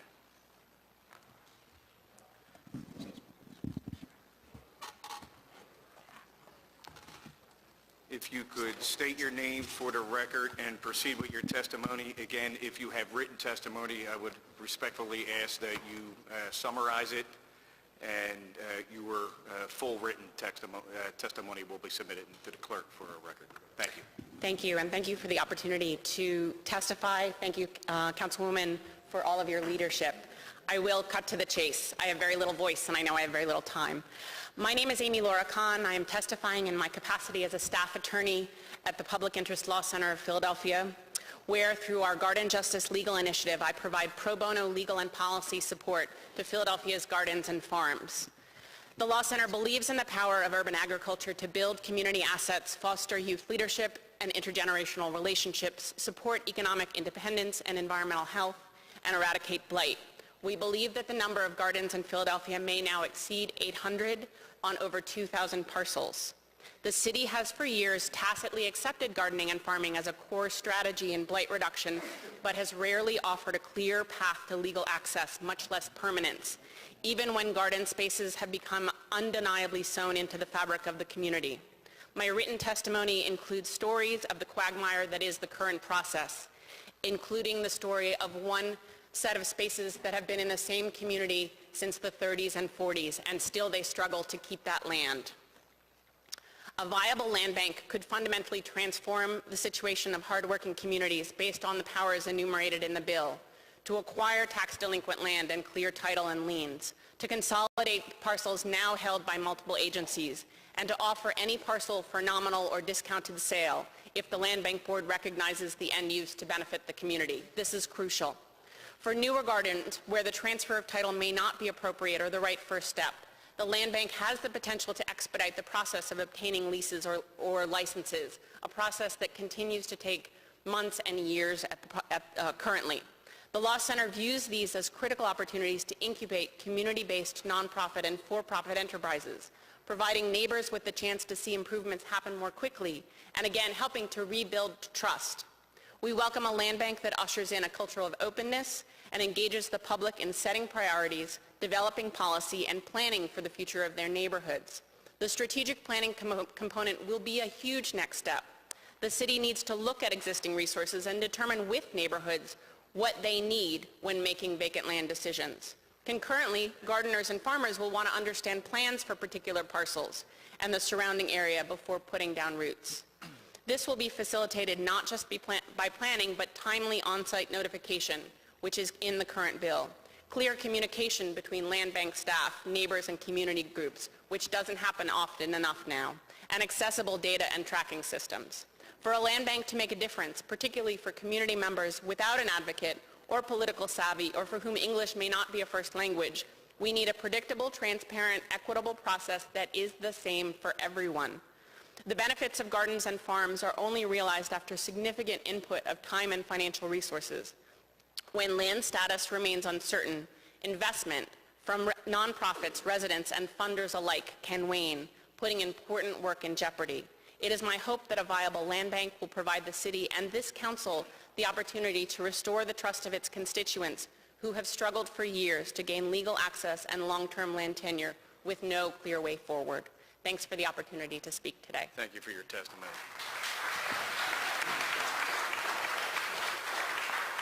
Good afternoon, Councilman Heenan and members of the committee. My name is Drew Becker, President of Pennsylvania Horticulture Society, and I'm pleased to testify today on the great benefits of a strong land bank in the city of Philadelphia. For more than a decade, PHS has worked in partnership with the city, its agencies, and members of council to clean and green more than 8,000 vacant lots through our Philadelphia Land Care program. The work has been done in coordination with not just city agencies, but members of the community and their community organizations. The results have been clear. Studies by the University of Pennsylvania have shown that every dollar spent on cleaning and greening vacant properties generates an additional $224 in housing wealth and $7.43 in property tax revenue for the city. We have measured improvements in crime, health, stress, safety, and in neighborhoods with cleaned and green parcels. In addition to the great work we do through our land care program, PHS manages the Neighborhood Garden Trust, a nonprofit organization with more than 30 gardens throughout the city. 30 gardens throughout the city. These gardens include Southwark Queen Village Community Garden, Bell Arbor Community Garden, and the brand new Mantua Urban Peace Garden, which are treasured assets that build community, increase safety, promote healthy eating, and provide educational opportunities for neighborhood residents. They also are productive uses of formerly vacant land and the kind of uses that are strong, well supported by that this land bank would enable. Since 1986, the Neighborhood Garden Trust, or NGT, has been the city's leader in supporting community gardens and gardeners. In that time, NGT has nurtured land in many cases no one else wanted and ensured that community residents would use the land to green their neighborhoods and their lives. While NGT acquires and manages land for community gardens, PHS provides ongoing services to ensure the garden is successful. But the city boasts possibly hundreds more properties that could be stewarded by NGT if only we had a clear, simple, more transparent land disposition process. It is our sincere hope that the land bank will streamline and daylight this process, enabling NGT and PHS to do much more for the city and its residents. An effective land bank would provide an essential tool that would complement both NGT's mission to preserve and protect gardens and open space and PHS's land care, cleaning, greening work.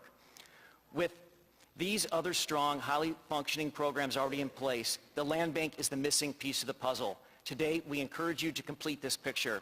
And I'd like to thank Councilman Heenan and the other members of the committee for the opportunity to speak and be happy to answer any questions. Thank you so much.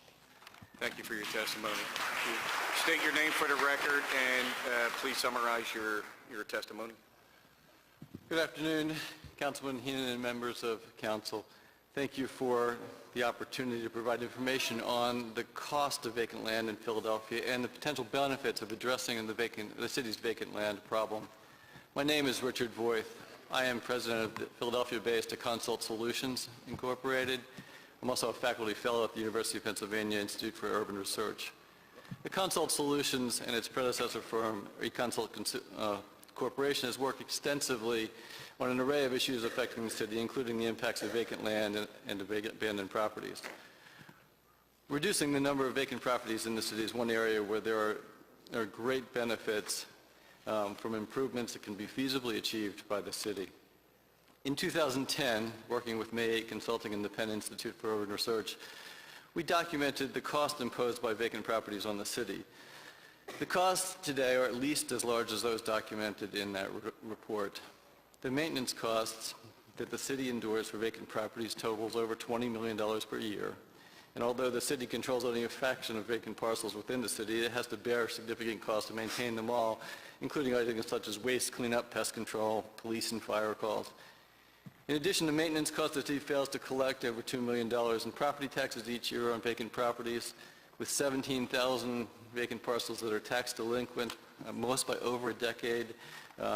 More than $70 million is owed to the city and school district in back property taxes. That number increases about $2 million every year. Vacant parcels have a large blading effect on the neighborhoods, which significantly lowers property values in neighborhoods. The lower property values reduce the city's property tax collections, and especially with the new actual value initiative. We estimate that the 40,000 vacant parcels in the city cost homeowners about 6.5% of property value for a citywide aggregate loss of $3.6 billion in property value. For the average household, this magnitude is about $8,000. The $3.6 billion loss in property values directly translates into lost revenue for the city. Based on a property tax rate of 1.34%, this translates into a loss in tax revenue of $48 million annually. Together, direct maintenance costs of $20 million, delinquent taxes of $2 million, and lost property tax revenue due to a lower base totals an annual loss of $70 million. These are revenues that could be used for schools, recreation, or tax reform. While $70 million in annual losses to the city and $3.6 billion in private wealth losses are very large numbers, they in fact underestimate the total public and private cost of underused vacant property. It's seldom recognized that the underused properties result in a vicious cycle of disinvestment and decline in affordable housing.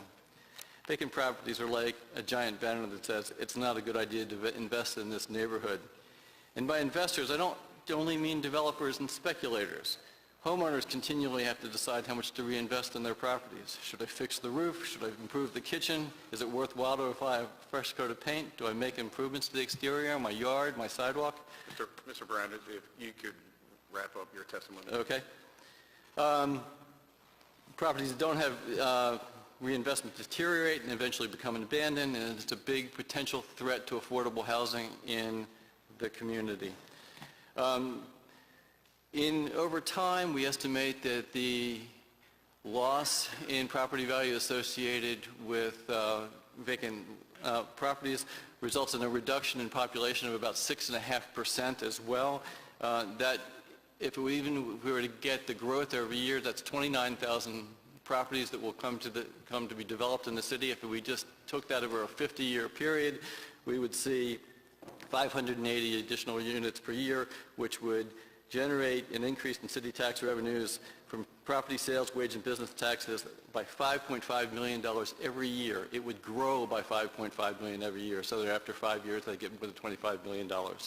So in summary, the costs are large, the benefits are large, it's a great opportunity. Thank you very much for the opportunity to present.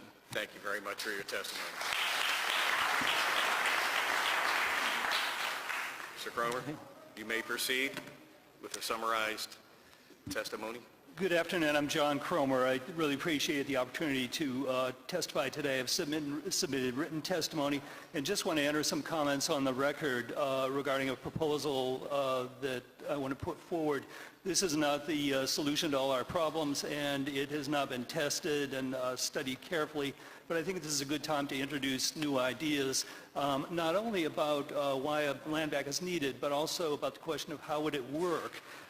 As you know, there are really two kinds of vacant and blighted properties, properties that people want and properties that nobody wants. And whether it's fair or not, the city has to deal with the properties that no one wants, as well as those properties that people do want, that are in great demand. And we've learned a few things about properties that nobody wants. One is that properties that no one wanted a few years ago have become extremely valuable now. It wasn't that long ago that most people would have not thought that Point Breeze was an area where you could sell vacant properties for a significant amount of money. Things have changed. We also know through the studies that have been completed of the experience of the Pennsylvania Horticultural Society in greening vacant lots that improving vacant lots increases surrounding property values, and that's very important. But we've also found out through the PHS experience that it costs money. So I think a fundamental question that's going to have to be addressed going forward is, where do we get the money to pay for maintaining those properties, many of which are already in public ownership, that nobody wants right now? You're aware that one of the important powers of the Land Bank Authority is to take properties from the sheriff's sale process without having to bid against other participants in the tax auction. This power, it's been suggested, could be used to take properties and convey them to responsible developers or hold them for site assemblage. I also want to suggest that there may be an opportunity to consider taking properties from the sheriff's sale process and reselling them at auction with a surcharge added, and using the proceeds of that surcharge to fund property maintenance costs for those properties that no one wants.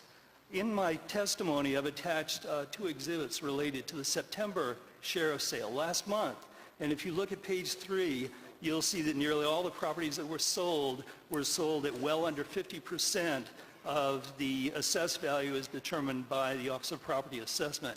I'm not suggesting that you could sell these properties at the full value that's, that they've been assessed for, or necessarily am I assuming that the values assigned by OPA are accurate. Maybe they're too high. But I've got a feeling that a number of these properties could have been sold with an additional surcharge attached at settlement. Most of these properties were sold for under 30% of the assessed value. So the approach that I'm suggesting be considered further is one in which the land bank on the date of sheriff's sale would buy all of the properties that are listed, hold those properties for which a developer is available, and then through the existing mechanism at the same location with the same staff, sell the rest, charge a 15% surcharge at closing, and use the proceeds to create a reserve fund that would fund property maintenance. Thank you. Thank you all for your testimony. Clerk, could you read the next panel? Pastor Rachel Sensenig, Pastor Harris, and Matt Subitz. The panel following this panel will be Majida Rashid, Jamie G., and Adam Lang. If you could step inside the rail, please, also. Thank you.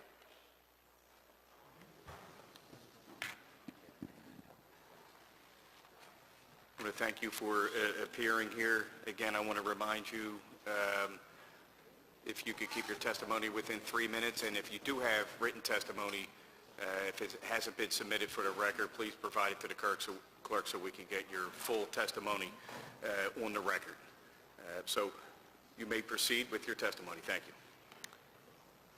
Thank you. My name is Rachel Sensenig. I'm a pastor with Circle of Hope Church here in this great city. I studied at Temple, and I've been a homeowner for 15 years, and I'm the proud parent of 2 kids in the Philadelphia School District. Circle of Hope is a church of more than 800 upstanding citizens who represent almost every neighborhood in Philadelphia, and we've been on the front lines of urban agriculture for the past decade. We care about the earth because Jesus leads us to peace with God and peace with each other and with creation. Urban farming is a direct, restorative response to blight, poverty, violence, illness, and other health problems that plague our under-resourced neighborhoods. Let me tell you how personal it is for me. There's a huge vacant lot right next to my house that attracts garbage, stray animals, and drug activity. My children play right next to this space every day, and although we maintain our yard and garden on it, it's been a battle to protect the neighborhood kids from the danger right next door. The vacant land is a breeding ground for mosquitoes, trash, squatting, and drug-related violence. If this land bank bill is passed as is, we'll have the support we need to turn this blight into fresh food for the neighborhood. Currently, we've been stalled by the labyrinth and legal process, and it's a wasted opportunity. Our neighborhood remains dangerous. I'm not the only Philadelphian who lives next to wasted, vacant property that poses a threat to the health and peace of their community. That's why Circle of Hope knows how important it is to resurrect dead and forgotten space in the city and make it life-giving for its neighbors. We've been able to grow and share healthy food, harvest rainwater, repurpose salvage materials, and clean up littered lots to reveal the beauty of our city. These gardens and safe green spaces have become centers of life, community, and education on Hicks Street in South Philly, Frankfurt Ave in Kensington, Penn Street in Germantown, and at 5th and Diamond in North Philly. The transformation in each of these neighborhoods is a result of the inclusive partnerships, education, and support networks that we've helped to develop among community members. We cannot ignore the benefits of fresh food production and open green space in our neighborhoods. Philadelphia's community and squatter gardens produced $4.9 million worth of vegetables in the summer of 2008, and that number is much higher now. Families who participate in community gardening can lower their produce bills by 30 to 40%. And the benefits don't stop with food production. Studies show that just a 10% increase in nearby green space decreases a person's health complaints as if they were 5 years younger. And it's not just physical. I don't have time to get into it now, but the psychological benefits associated with connection to green space, things that are alive and growing, are well documented now. That's why the land bank matters. It's fair. All people need connection to healthy food and safe green space. The land bank bill inspires neighbors to restore the land around them.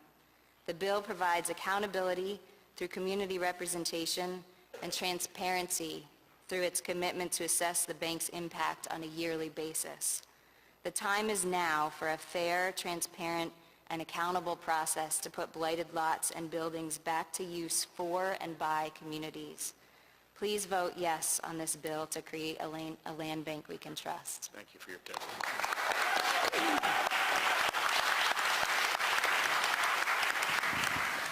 Please state your name for the record and proceed with your summarized testimony, please. My name is Richard Harris, and I've been a resident in Philadelphia since I was 11 years old. My husband and my wife, Ruthie, are 31 years, a father to our 3 children. And I'm here today as a representative of the Firm Hope Baptist Church in the Port Richmond, Kensington section of Philadelphia, which has been a fixture in the community since 1924. I've been a member there for more than 20 years. In the last 5 years, I've served as senior pastor. And the members of our church and our families, our communities, and our friends in the Port Richmond, Kensington section are in desperately need of a land bank that's accountable and that's fair. I came to Port Richmond in 1988, and in 1988 I joined Firm Hope Baptist Church, and even then it was a blighted community. And today, right within the perimeters of Lehigh Avenue to Clearfield Street, to Kensington Avenue and our Millway Avenue alone, there are nearly 29 football fields worth of vacant lots and abandoned buildings. And over the years, I've seen so many residents grow desensitized to the garbage, to the crime, to the overall deterioration that these lots have invited into our communities.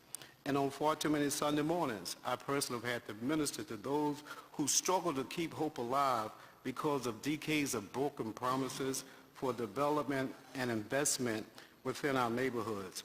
And also, 1 in 4 of the vacant lots within the Port Richmond, Kensington area is tax delinquent, or often owned by speculators and individuals who live outside of the city that do not and will not reinvest in our neighborhoods.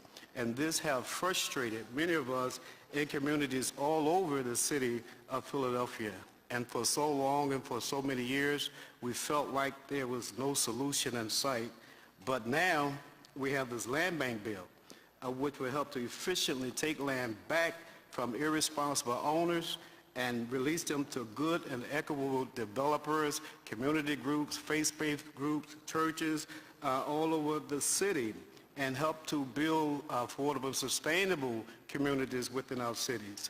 And most importantly, the bill as written will now give all communities in Philadelphia a renewed and a much-needed voice in their neighborhoods, with community representative present and active on the boards, and establishing accountabilities that is so vital to the success of the land bank as well as the progress of our city.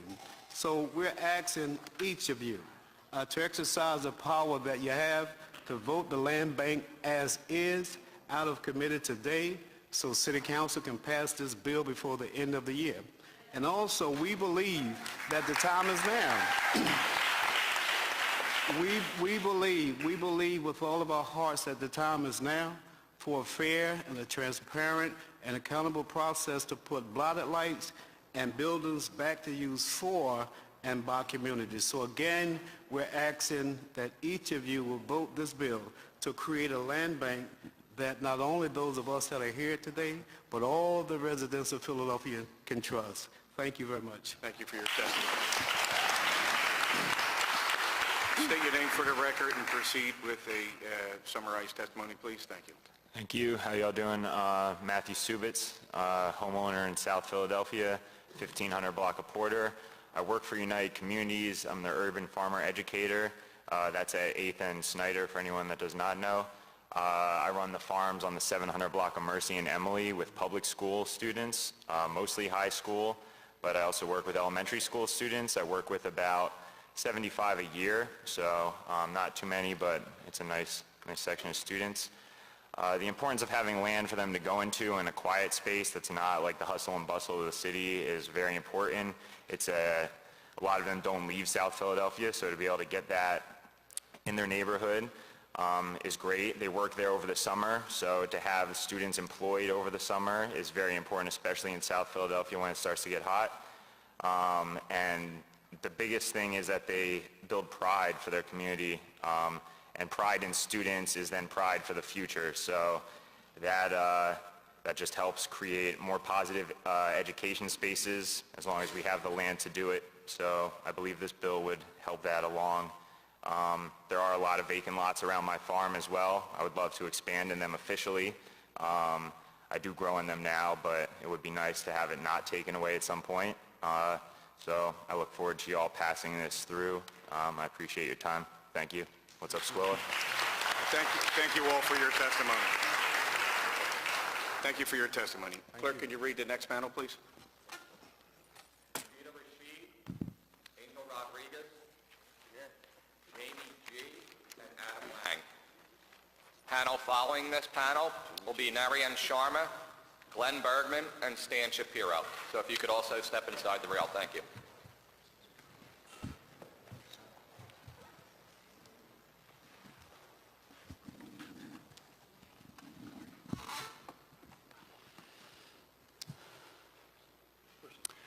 Good morning, everyone. My name is Majida Rashid. I'm the Chief Operating Officer of the Nicetown CDC, and we are members of the Philadelphia Association of CDCs.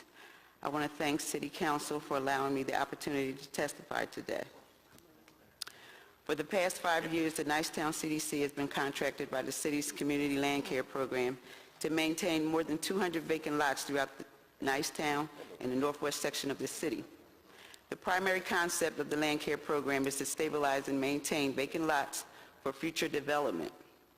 In 2009, the Nicetown CDC acquired vacant land from the city in the 4300 block of Germantown Avenue that later became our first major development, Nicetown Court. The $14.9 million development was completed in December of 2011, yielding 37 affordable rental units and Temple Physicians as the anchor tenant, utilizing half of nearly 4,000 square feet of commercial space. The project was a catalyst to revitalization on Nicetown's corridor and leveraged Nicetown Court 2, a $19 million LIC project located directly across the street from the historic Wayne Junction train station. It yields 50 townhome apartments and 5,000 square feet of commercial space. The Nicetown Court 1 and 2 sites were previously huge parcels of city-owned land that stood vacant for more than 20 years on Germantown Avenue.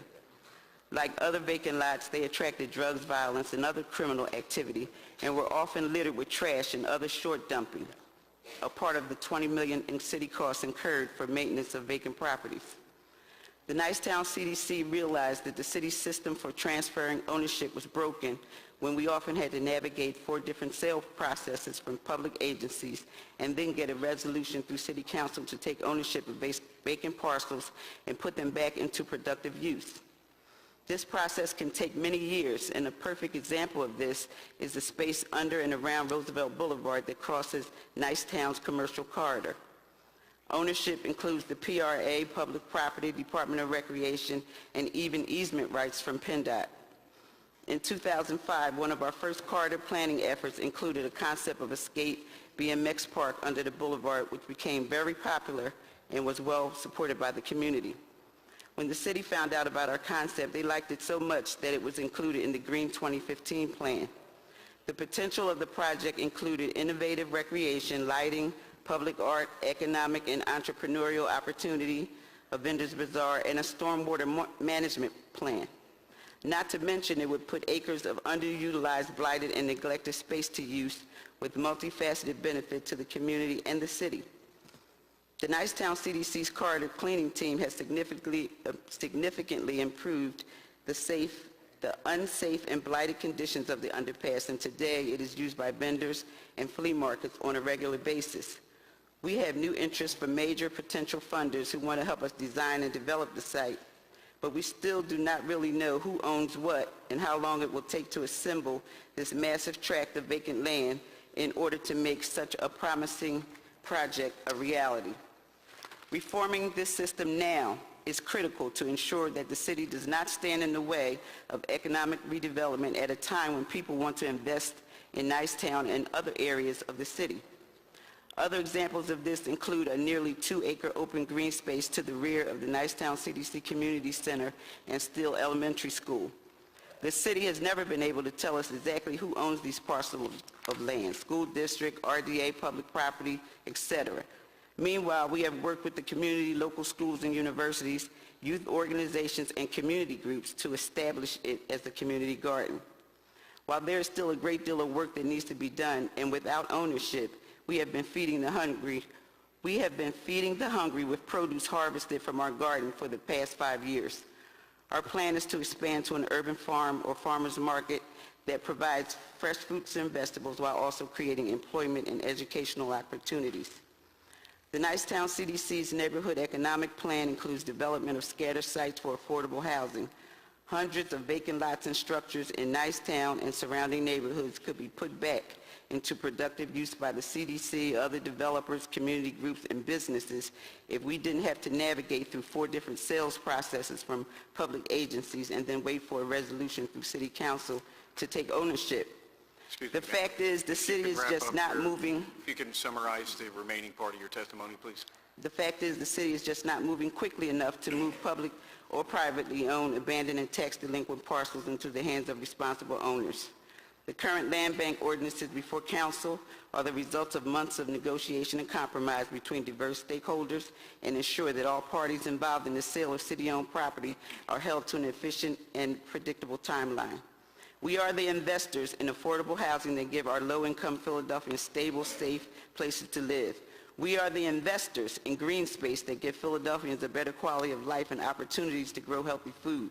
We are the investors in market rate developments that attract investors and funders to spend their dollars here and contribute to the tax base. On behalf of the Nicetown CDC, our community partners, and the coalitions working together with PA CDC, I urge you to fix this system now so we can all productively continue to work on our plans to invest in Philadelphia's future. Thank you for your testimony. Sir, if you may, state your name for the testimony and please summarize your written testimony.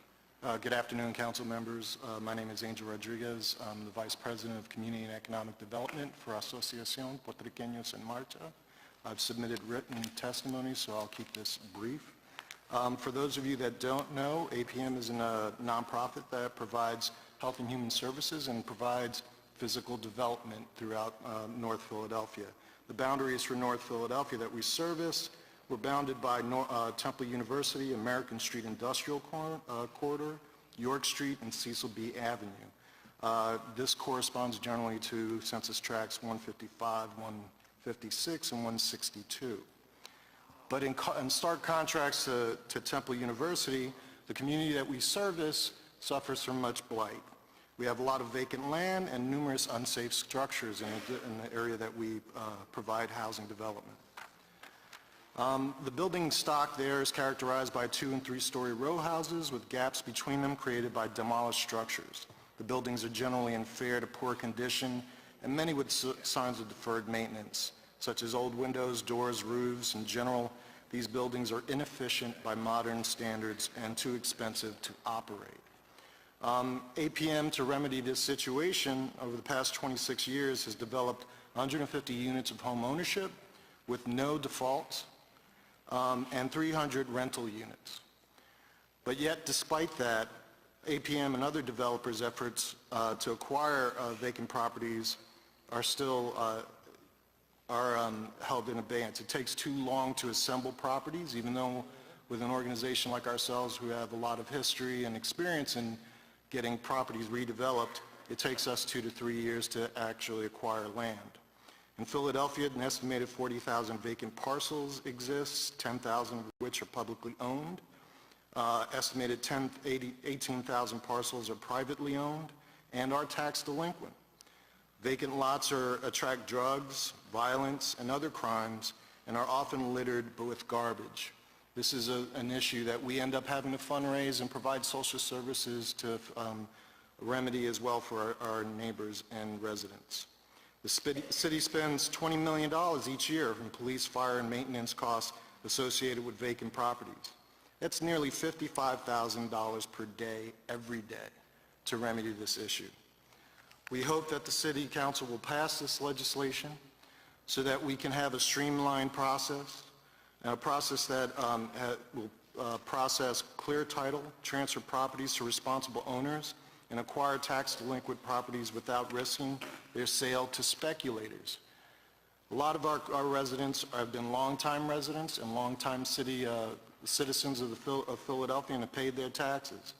It's unfair to see them priced out of their area and their neighborhoods.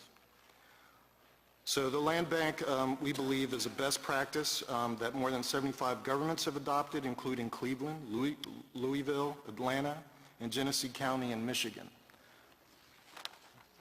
In closing, I'd like to say that we'd like to see the City Council pass this land bank legislation, make sure it's predictable, consistent, transparent, accountable, and equitable. Thank you. Thank you for your testimony. State your name for the record and summarize your testimony, please. Jamie Gaudier. Hello, and thank you for the opportunity to testify today.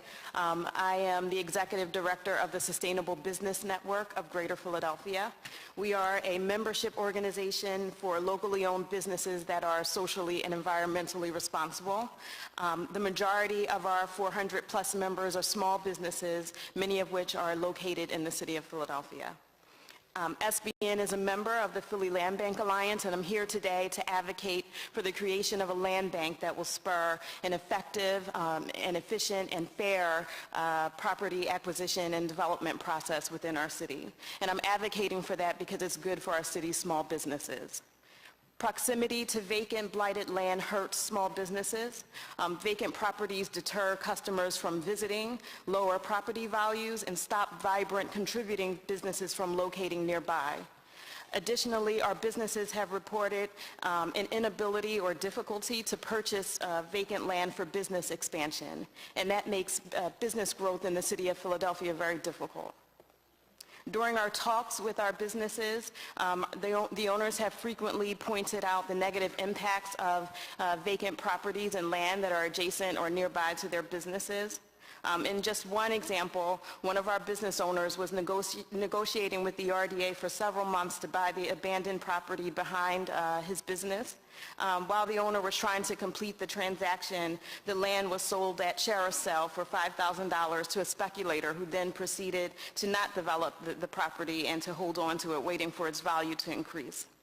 Here is what our businesses have told us that they want with regards to the process for purchasing vacant property.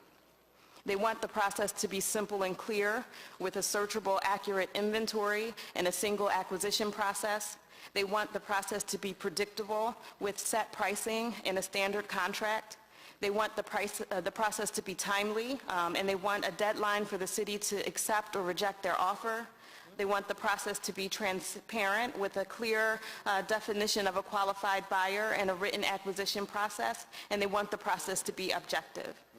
It is SBN's stance that the legislation that was put forward in March 2013 was really positive, and it was the result of months of negotiation and compromise between a diverse set of stakeholders, of which we were one. We find the recent amendments to that bill troubling, though, and we think that the recent amendments will have, or proposed amendments rather, will have a negative impact on the creation of a successful land bank. In closing, I just want to remind Council that 98% of the businesses here are small businesses with fewer than 50 employees. These businesses create over half of the jobs in the city, and they're the backbone of our economy. If we don't have a clear and efficient process for acquiring and developing vacant land and properties, it will have a negative impact on these businesses' ability to expand and be successful. And so I urge City Council today to reconsider the proposed harmful amendments to Bill number 10157 and to adopt it as is, or to continue discussions towards workable solutions with the Philly Land Bank Alliance and others. Thank you very much. Thank you so much for your testimony. Clerk, can you read the next panel, please? Oh, yeah, I'm sorry. Yeah. Hi, my name is Adam Lang. I am the chairman of the Republican City Committee Policy Committee. I did submit written testimony, so I will actually summarize what I handed in. I appreciate that. Thank you. I want to just reiterate something that someone said earlier, that there are really two types of property in Philadelphia involving the land bank issue. Property people want and property that's a problem. I think the land bank, if this does go forward, should really have the significant focus of dealing with the property that is a problem and not the property that people want. In that regard, there's 2 points I sort of want to point out with legislation that I think the committee should think about. First is involving the tax sales and auctions. It would be preferable if the land bank received land that no one picked up at auction, so as a natural filter of what people do want and what they don't want. If they want it, they're bidding on it, they're accepting it. If they don't, they're not bidding. It's now an issue that, something the land bank can address. The second issue is about land that once it gets to the land bank. One of the current problems with the current setup with the multiple agencies is land gets in there and then it never comes out. Something to consider also then for the land bank would be an expiration on properties, that if there's no activity on a piece of property after a certain period of time, whether you determine it's a year, 3 years, 5 years, etc., it sort of automatically gets dumped back out to a public auction, so that way to sort of guarantee that there's actual opportunities for the public to move on that land and it just doesn't get stuck in sort of a black hole. Like I said, testimony is a bit more in detail, but that's the summary of what I submitted. Thank you.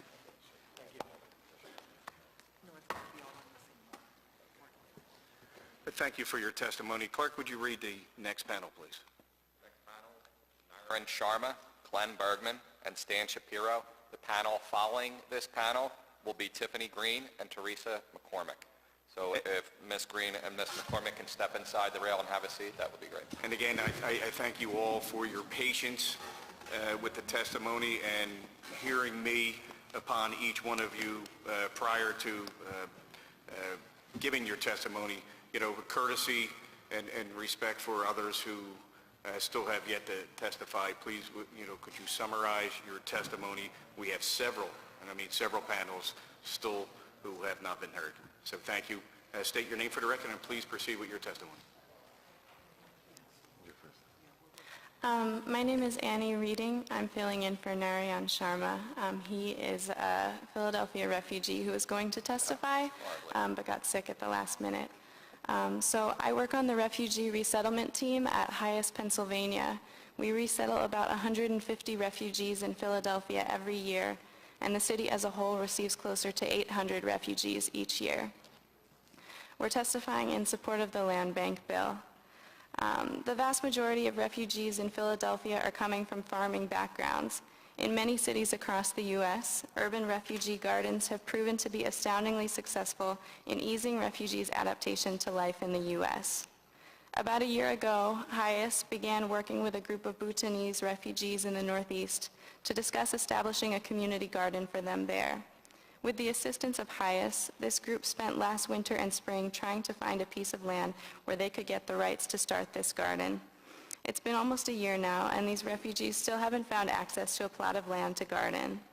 Likewise, there's an amazing refugee garden that currently exists in South Philly, but there are around 100 families on the wait list for that garden, and it will be years before refugees arriving now are able to start gardening there. And there are no other community gardens or accessible vacant lots that have the space for more in that area. Many refugees want to be gardening in Philly, but due to land access difficulties under the current system, this opportunity hasn't been available to many.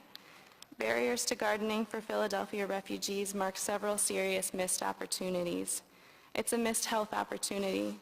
Many refugees here rely mainly on canned and processed foods because of the cost of buying fresh produce and because they're unable to grow it themselves. Refugees in the U.S. begin to develop diabetes and heart disease in astounding numbers. Americans aren't great role models. And these are problems these ethnicities rarely, if ever, had before.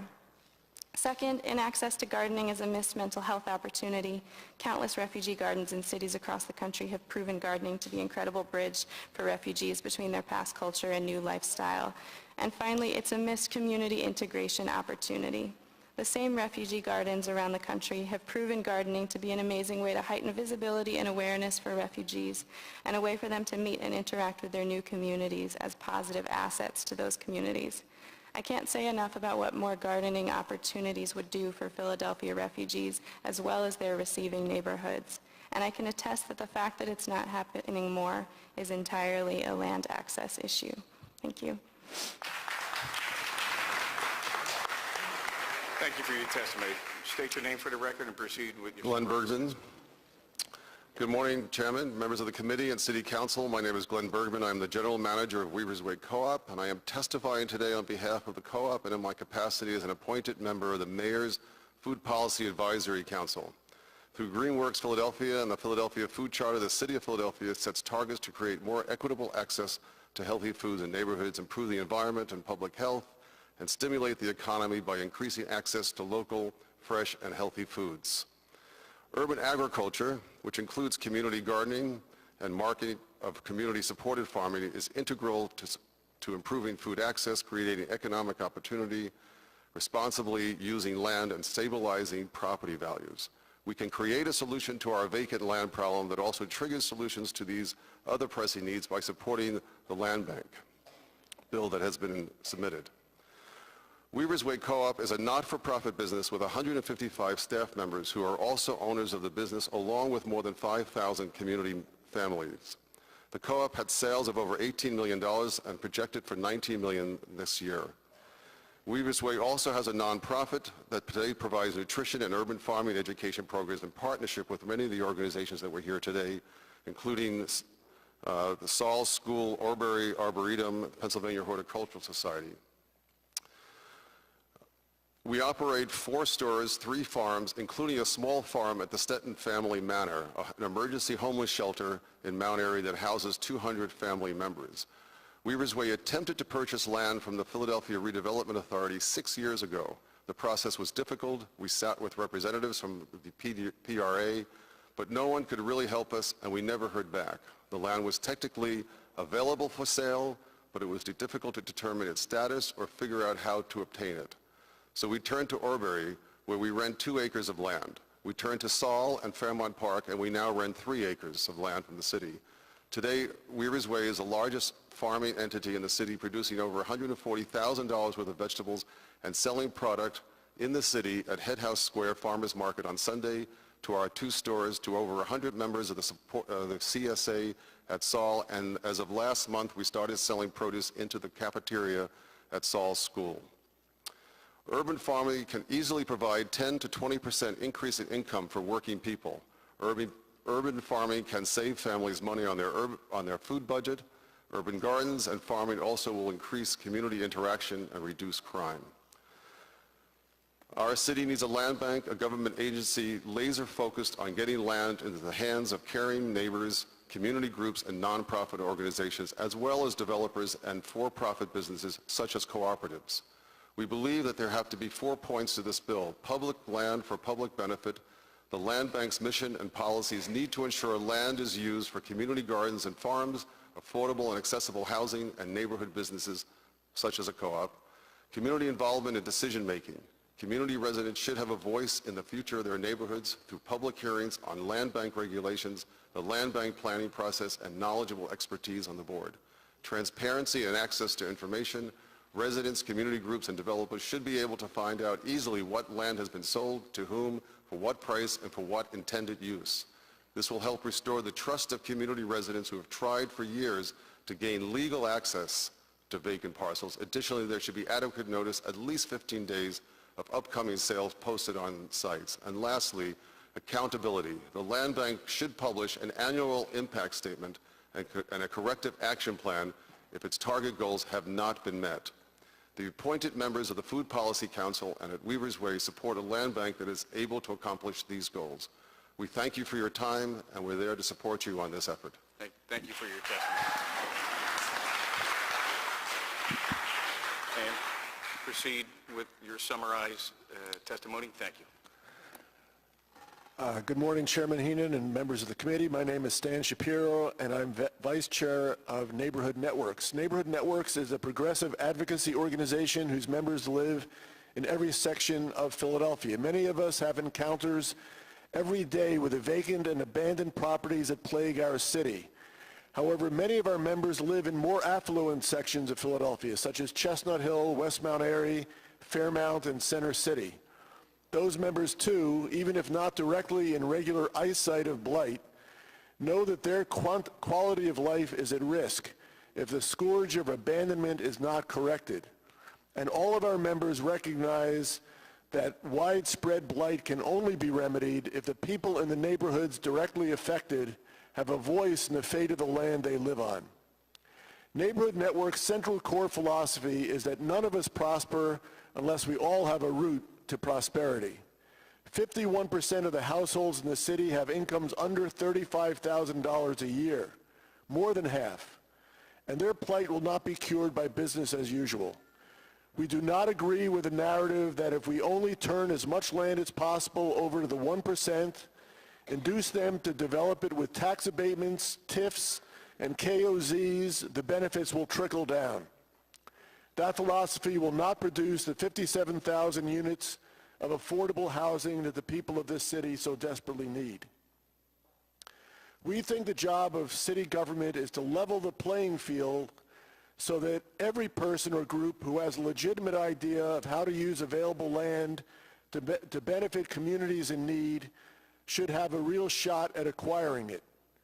That's why we support Bill 130156 and its provisions that let everyone know what land the city owns, requires community review before it's sold, and allows it to be sold at a nominal price when helpful to neighborhoods in stress. That's the key element here, that neighborhoods in stress can get this property at prices that it can afford to make it available to those who really need it. The time is now for a fair, transparent, and accountable process to put blighted lots and buildings back to use for and by communities. Vote yes on this bill to create a land bank we can trust. Thank you. Yeah, that's good. They're good. Thank you all for your testimony. Clerk, could you read the next panel, please?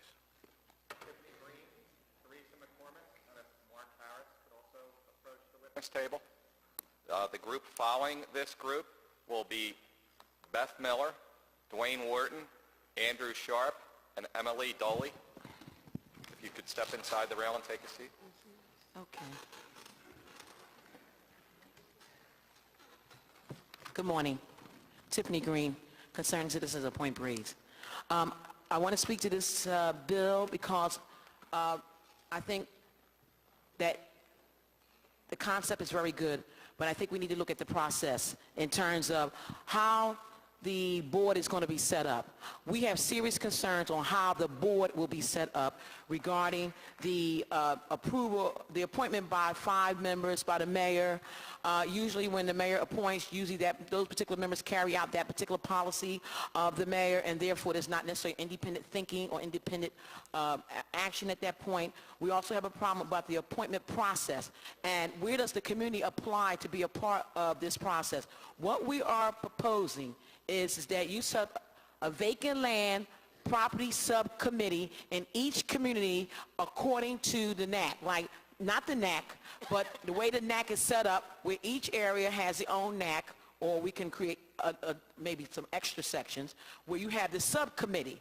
This way it gives power back to the community to oversee the vacant lots, because each community should be able to decide how they want those properties built and in their own community. Everyone does not want urban farms. I mean, I know it's a good idea and it sounds good, but urban farms during the wintertime look really bad and raggedy, and they leave them sitting there during the wintertime. During the summertime, it needs to be specific setup in terms of urban farm. You need to have like a greenhouse type of thing, because at night, people throw stuff over there to those food, whether it could be urine or poison or what, and then they want to turn around and give it out to the community. That's not right. It needs to be some more things added in, and the block needs to decide if they want an urban farm, because urban farms bring rodents and mice running up and down the street, additional insects where kids are riding up and down with their bicycles. So everybody doesn't want that.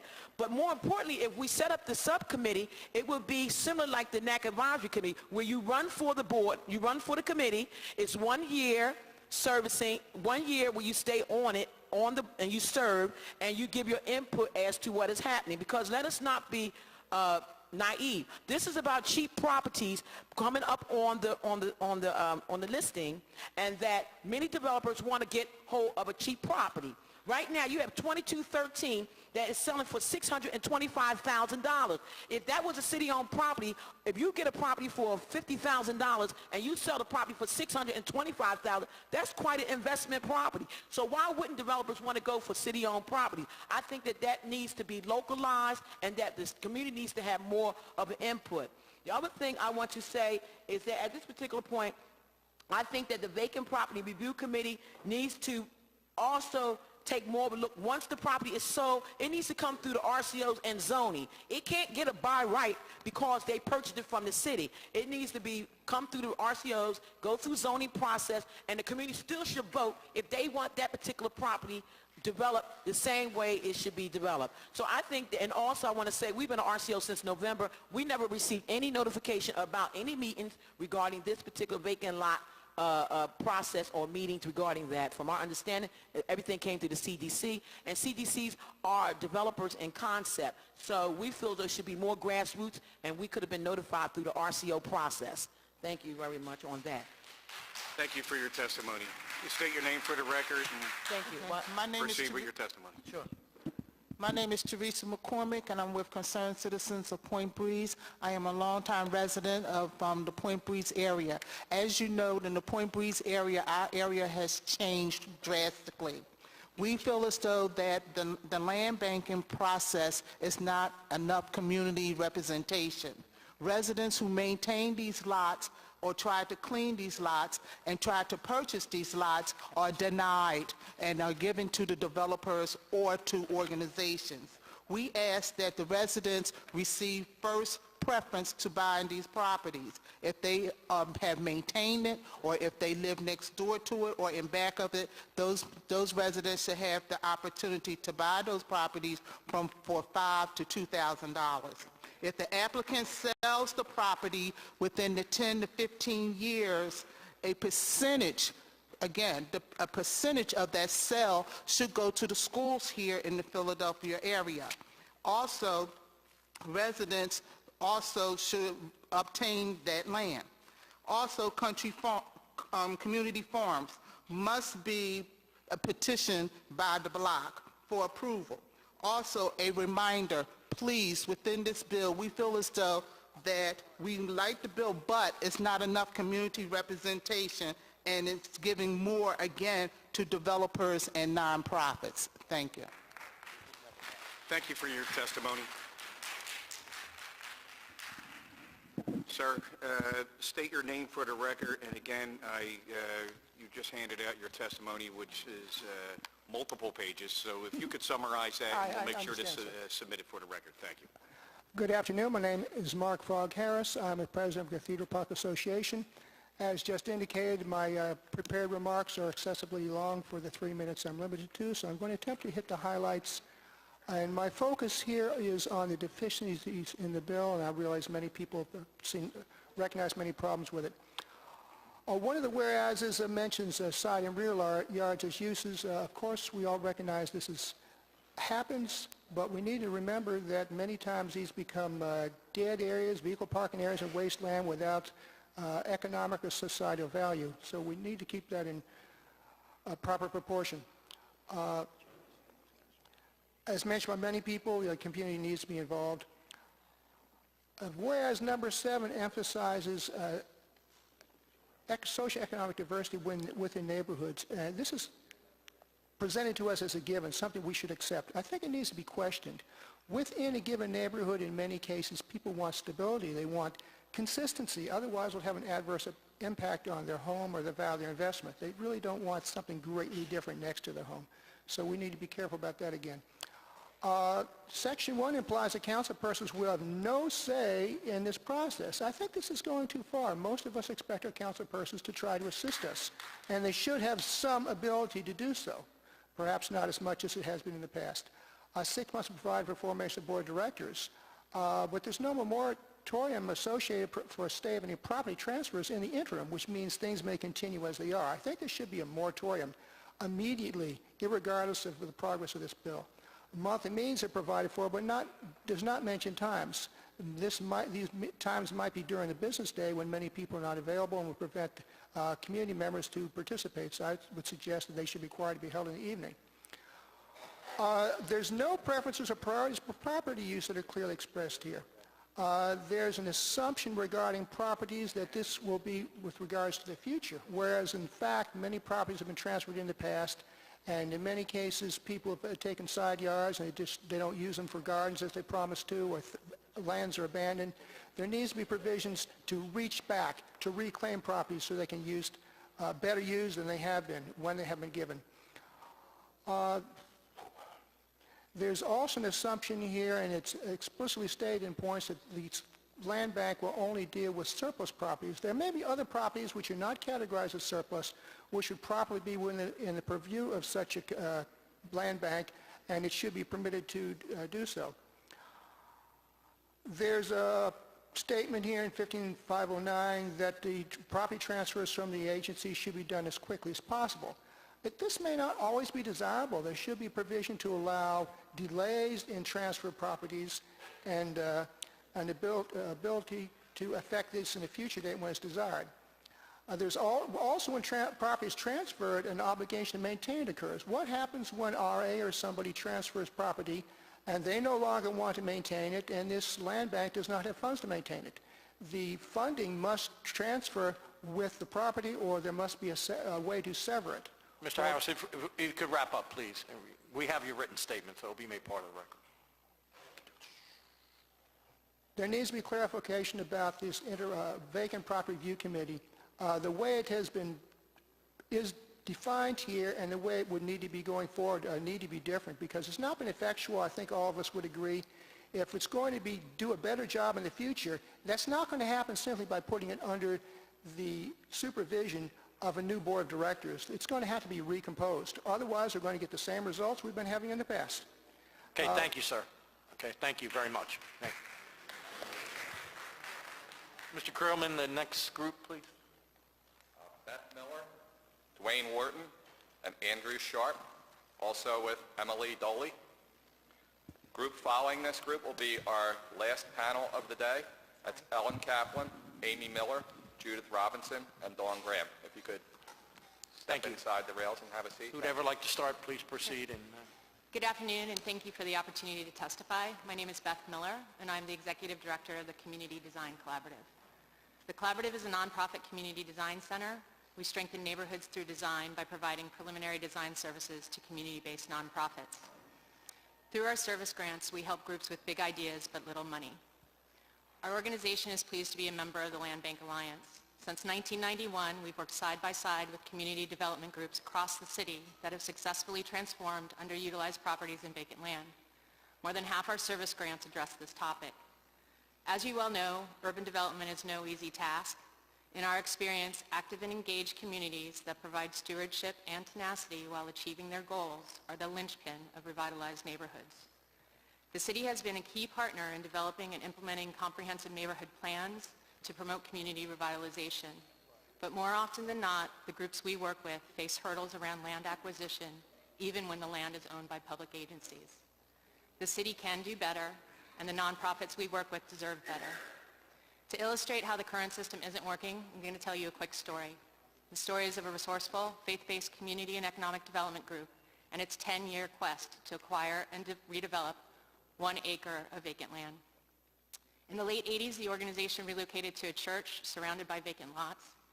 They were good neighbors. They cleared the lots surrounding the parcel of debris and soon began their quest to acquire 2 adjacent vacant lots.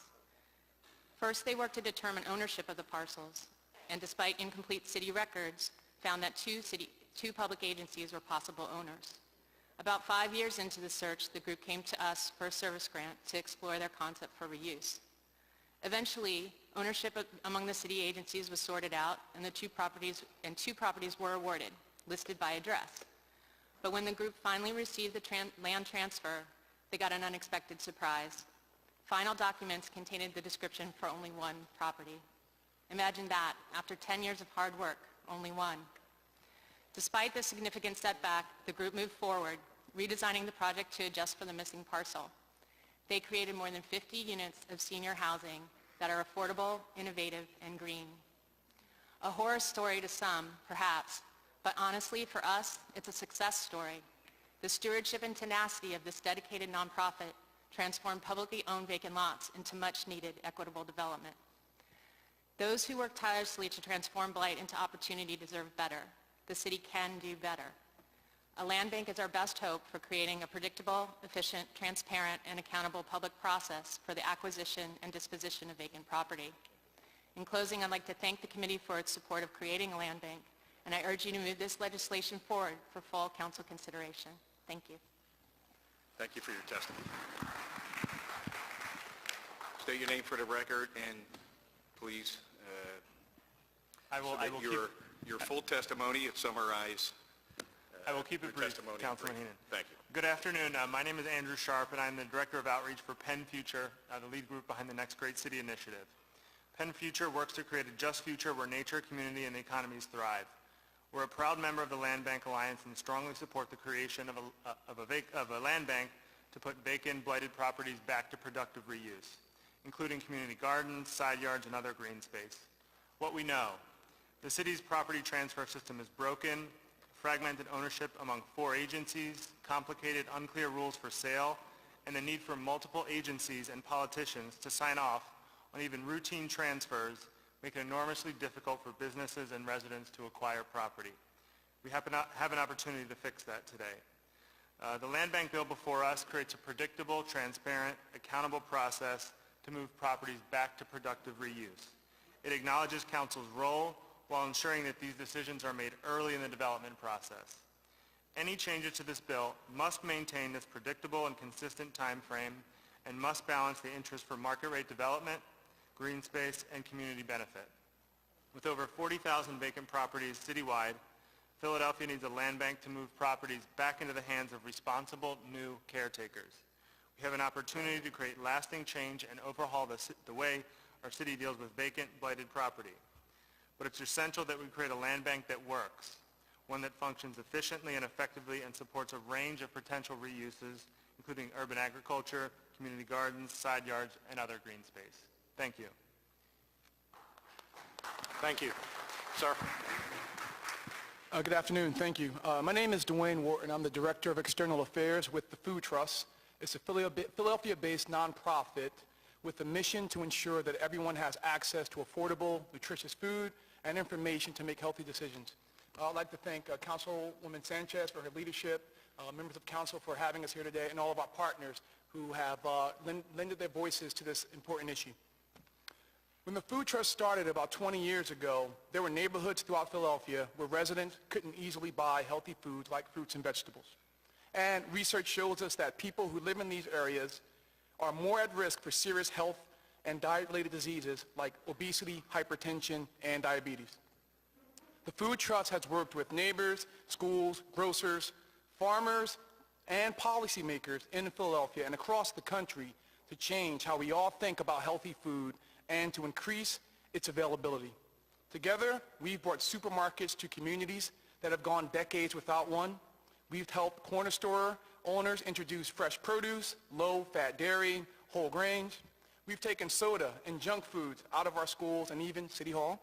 And we've taught students to appreciate foods like apples and cherry tomatoes. We're particularly proud to be a partner in all of this with the Philadelphia Department of Health.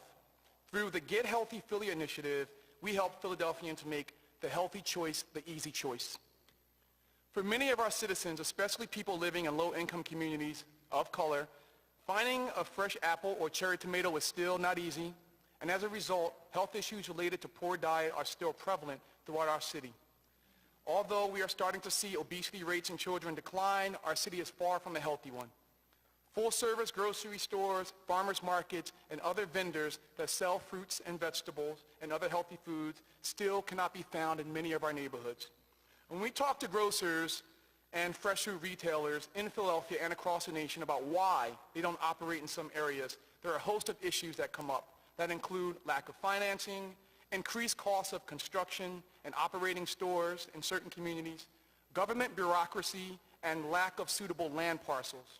We routinely encourage city governments across the country to provide assistance with land assembly and fast-track permitting for supermarkets and other healthy food retail projects that want to locate in underserved areas. We at the Food Trust believe that a land bank can help create spaces for gardens, farms, farmers markets, and fresh food retail that will improve the lives and the health of Philadelphia residents. Just like the city of Philadelphia is helping to make the healthy choice the easy choice, a predictable, transparent, efficient, and accountable land bank process will help make the choice to develop and operate a healthy enterprise in these underserved areas an easy choice as well. Thank you. Thank you. Thank you very much.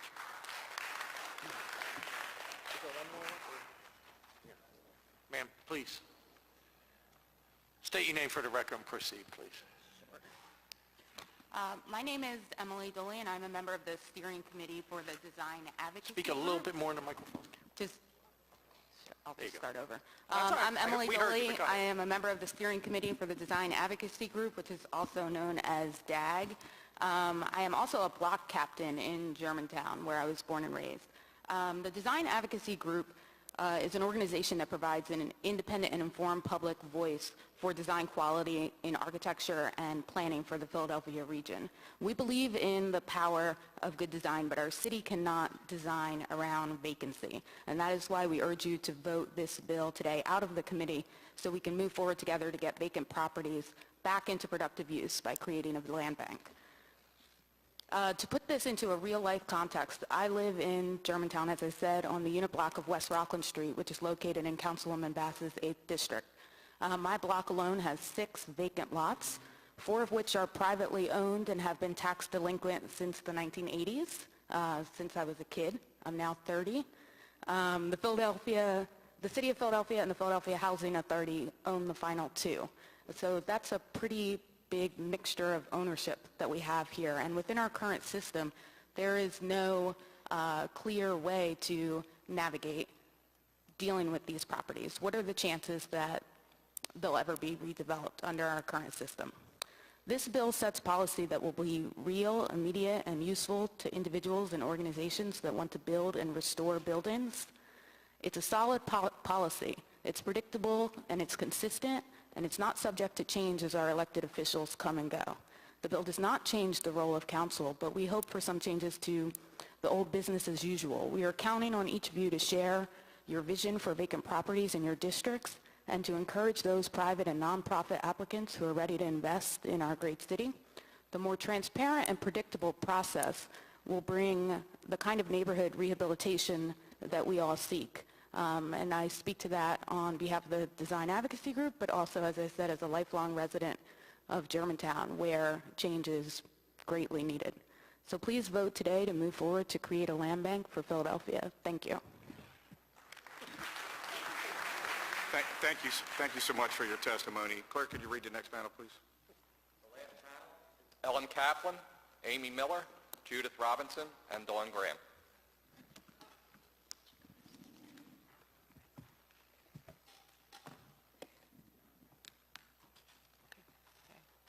Hello, I'm Dawn Graham, and I represent a proposed not-for-profit called We Nurtries.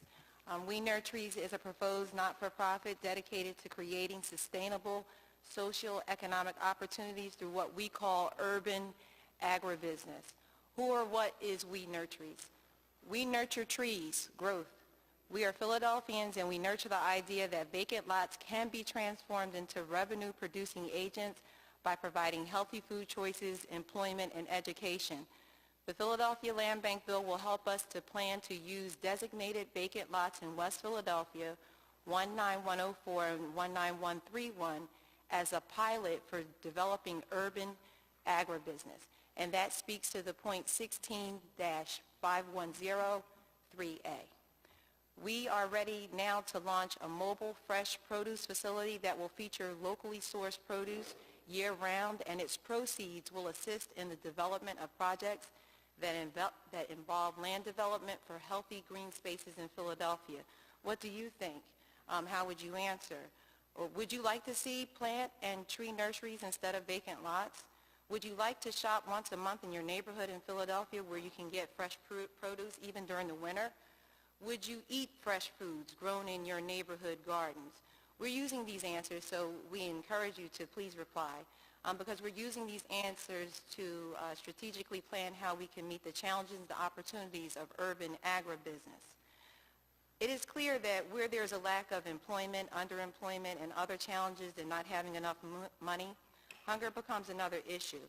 A report published by the Food and Agricultural Organization, the International Fund for Agricultural Development, and the World Food Program stated that 1 out of 8 people in the world suffer from hunger. In Philadelphia, we have many neighbors and neighborhood communities that are included in that number of persons suffering from hunger. Without having enough to eat or not having healthy food choices available, many are not prepared to learn in school or gain viable employment. However, countries, not just neighborhoods, have embraced the idea of improving agriculture, even in areas affected by lack of water, having made social economic improvements. Philadelphians can greatly benefit also if organizations like We Nurtries can use the Philadelphia Land Bank Bill and its facility to allocate vacant lots for agribusiness. You may believe that urban agribusiness in Philadelphia cannot work for vacant lots. Vacant lots in Philadelphia have value that have become a burden because city revenues must be used to maintain useless parcels. Or you may see it more advantageous to leave the lots for commercial or industrial opportunities, as it will drive revenue. NPR's Bill Chappelle noted and made a comment by one of the 3 agencies that released the Hunger Report that policies aimed at enhancing agricultural productivity and increasing food availability, especially where smallholders are targeted, can achieve hunger reduction when poverty is widespread. We want not only to support the Philadelphia Land Bank Bill, but we want our policies for the accomplishment of our mission to be adopted to support the benefits of providing healthy food choices to many Philadelphia neighbors. He also noted that when they are... We could ask you to wrap the testimony up, please. When they are combined with social protection and other measures that increase the income of poor families, they can even have a more positive effect and spur rural development by creating vibrant markets, employment opportunities, resulting in equitable economic growth. So we ask you to join with us, we nurseries and all of our neighbors and all of our partners and the council and panel members and the chairman in supporting the passing of the Philadelphia Land Bank Bill with this amendment. Thank you. Thank you very much.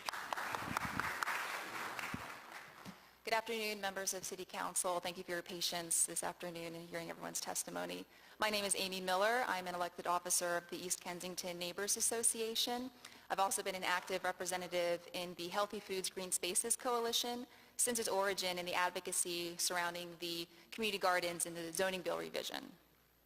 In general, I do support this land bank bill, although I do have some very specific recommendations for changes. I'm greatly encouraged by the consideration of community gardens and green spaces in this bill. This bill acknowledges the positive impacts that these spaces have and recognizes their role in community development. This bill allows for the nominal or reduced price disposition of property for urban agriculture and community open spaces.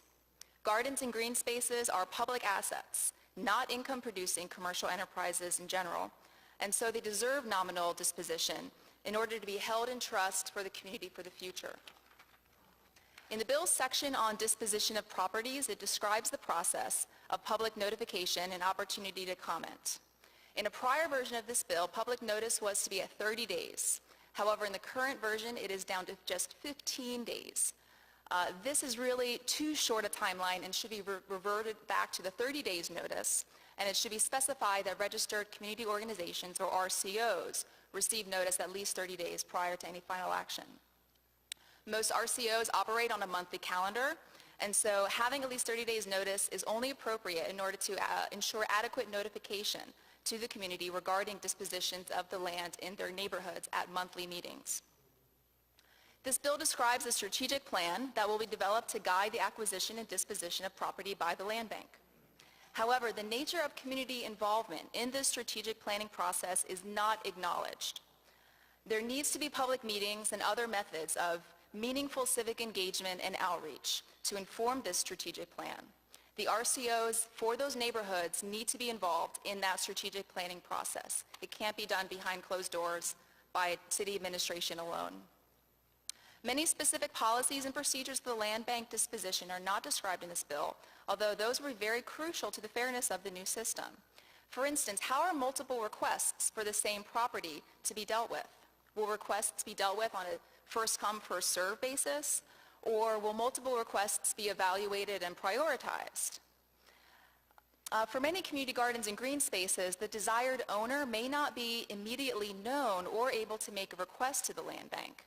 Philadelphia Parks and Recreation, the Neighborhood Gardens Association, or even a local community group or land trust may be an intended owner of a green space or garden, but the process for one of those groups to be able to be ready, willing, and able to request property from the land bank may take some time.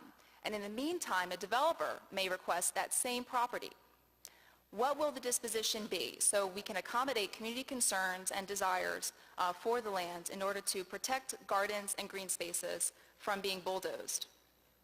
To conclude, although there is so much promise in this land bank bill as it relates to consideration of community gardens and open spaces, more is needed to ensure that the voice of the community is heard. Public notice, including to RCOs, should be at least 30 days. The development of the strategic plan should involve the community through meaningful outreach and engagement, and existing community gardens and green spaces should be respected in the disposition process, especially where real estate market demand is high. I thank you for your time and consideration, and I welcome any questions. Thank you. Thank you for your testimony. State your name for the record. Thank you. Good afternoon. I'm Ellen Madelman Kaplan. I'm the Vice President and Policy Director of the Committee of 70. Many people, including a number of members of this council, have worked very hard and for many, many years to put this land bank proposal on this committee's agenda. And there are many positive aspects of this bill. But it's not going to be the last word. Clearly, there are going to be amendments, whether they happen here, whether they happen on the floor of council. But what the Committee of 70 is urging you to do is to send the strongest possible message that you want this land bank to work. And you can do this by not allowing councilmatic prerogative to render it impotent. For too many instances, councilmatic prerogative is this city's version of gridlock. And it's not transparent, it's not predictable, it's not equitable, it's not consistent. All the things that people in this room have been talking about today that a land bank should be, councilmatic prerogative is not. Now, Committee of 70 is not naive enough to think that it's going to go away, but the question is, how can councilmatic prerogative be exercised on the front end in a way that is appropriate so that one district council person is not permitted to torpedo the disposition of land or of vacant schools or anything that the council has been working very hard to achieve because of one person. So we would ask you, when you are amending this bill, when you're going to send it to the floor of City Council, please do not put councilmatic prerogative on the tail end of this land bank proposal. Thank you. Thank you for your testimony.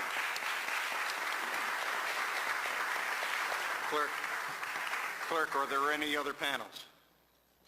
Are there anyone here who wishes to testify on this bill? Okay, with that being said, we are going to go into a brief recess, and we'll be back soon. Thank you.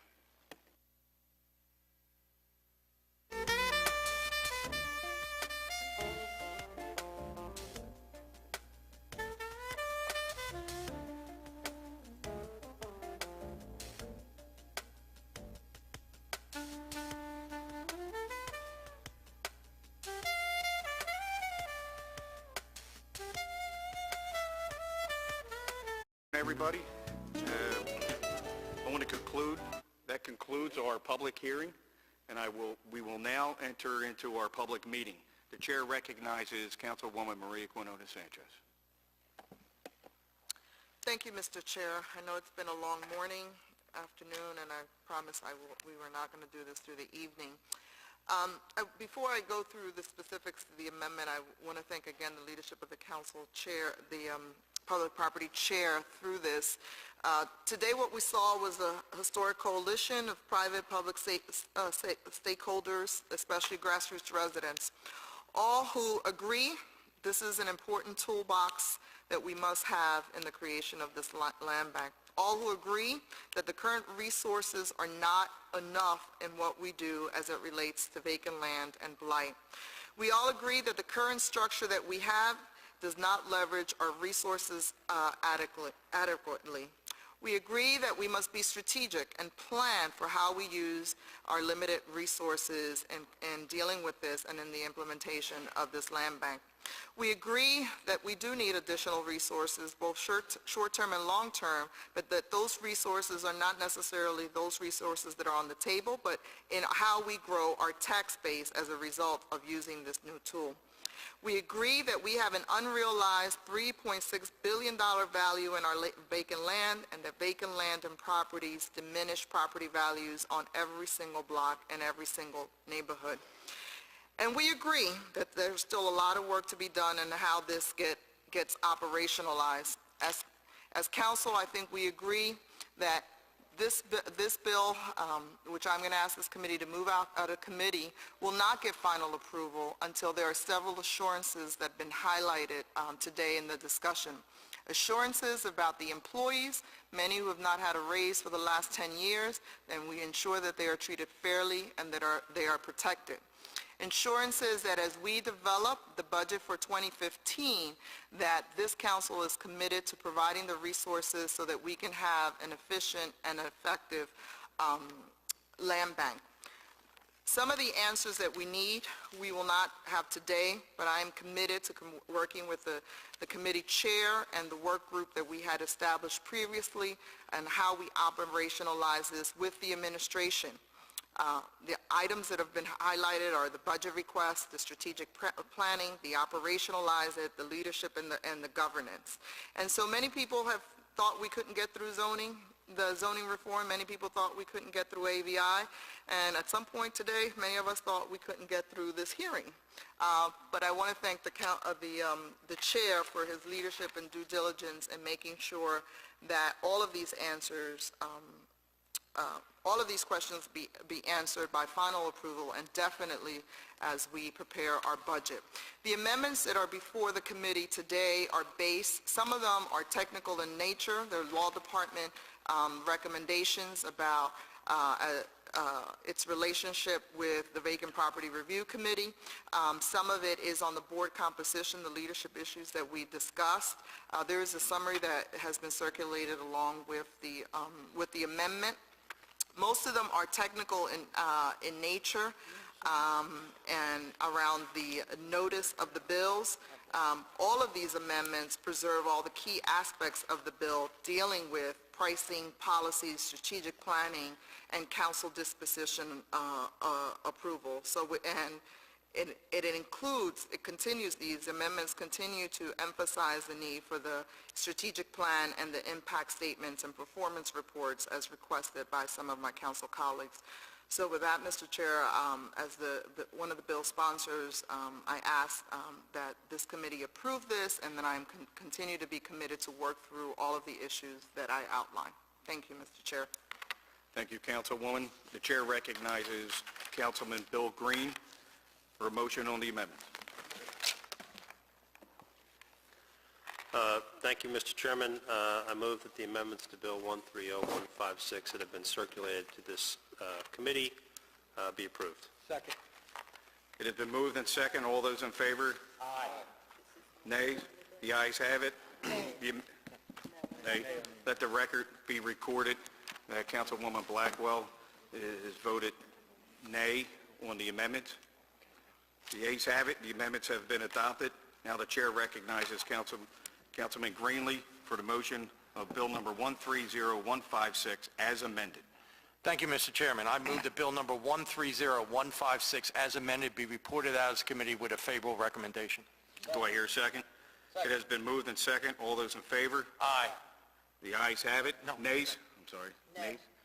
Let the record reflect that Councilwoman Blackwell voted nay. The committee has voted in the affirmative on aye. Yay. The ayes have it. Bill number 130156 as amended will be reported out of committee with a favorable recommendation. This concludes our public meeting. Thank you all for coming.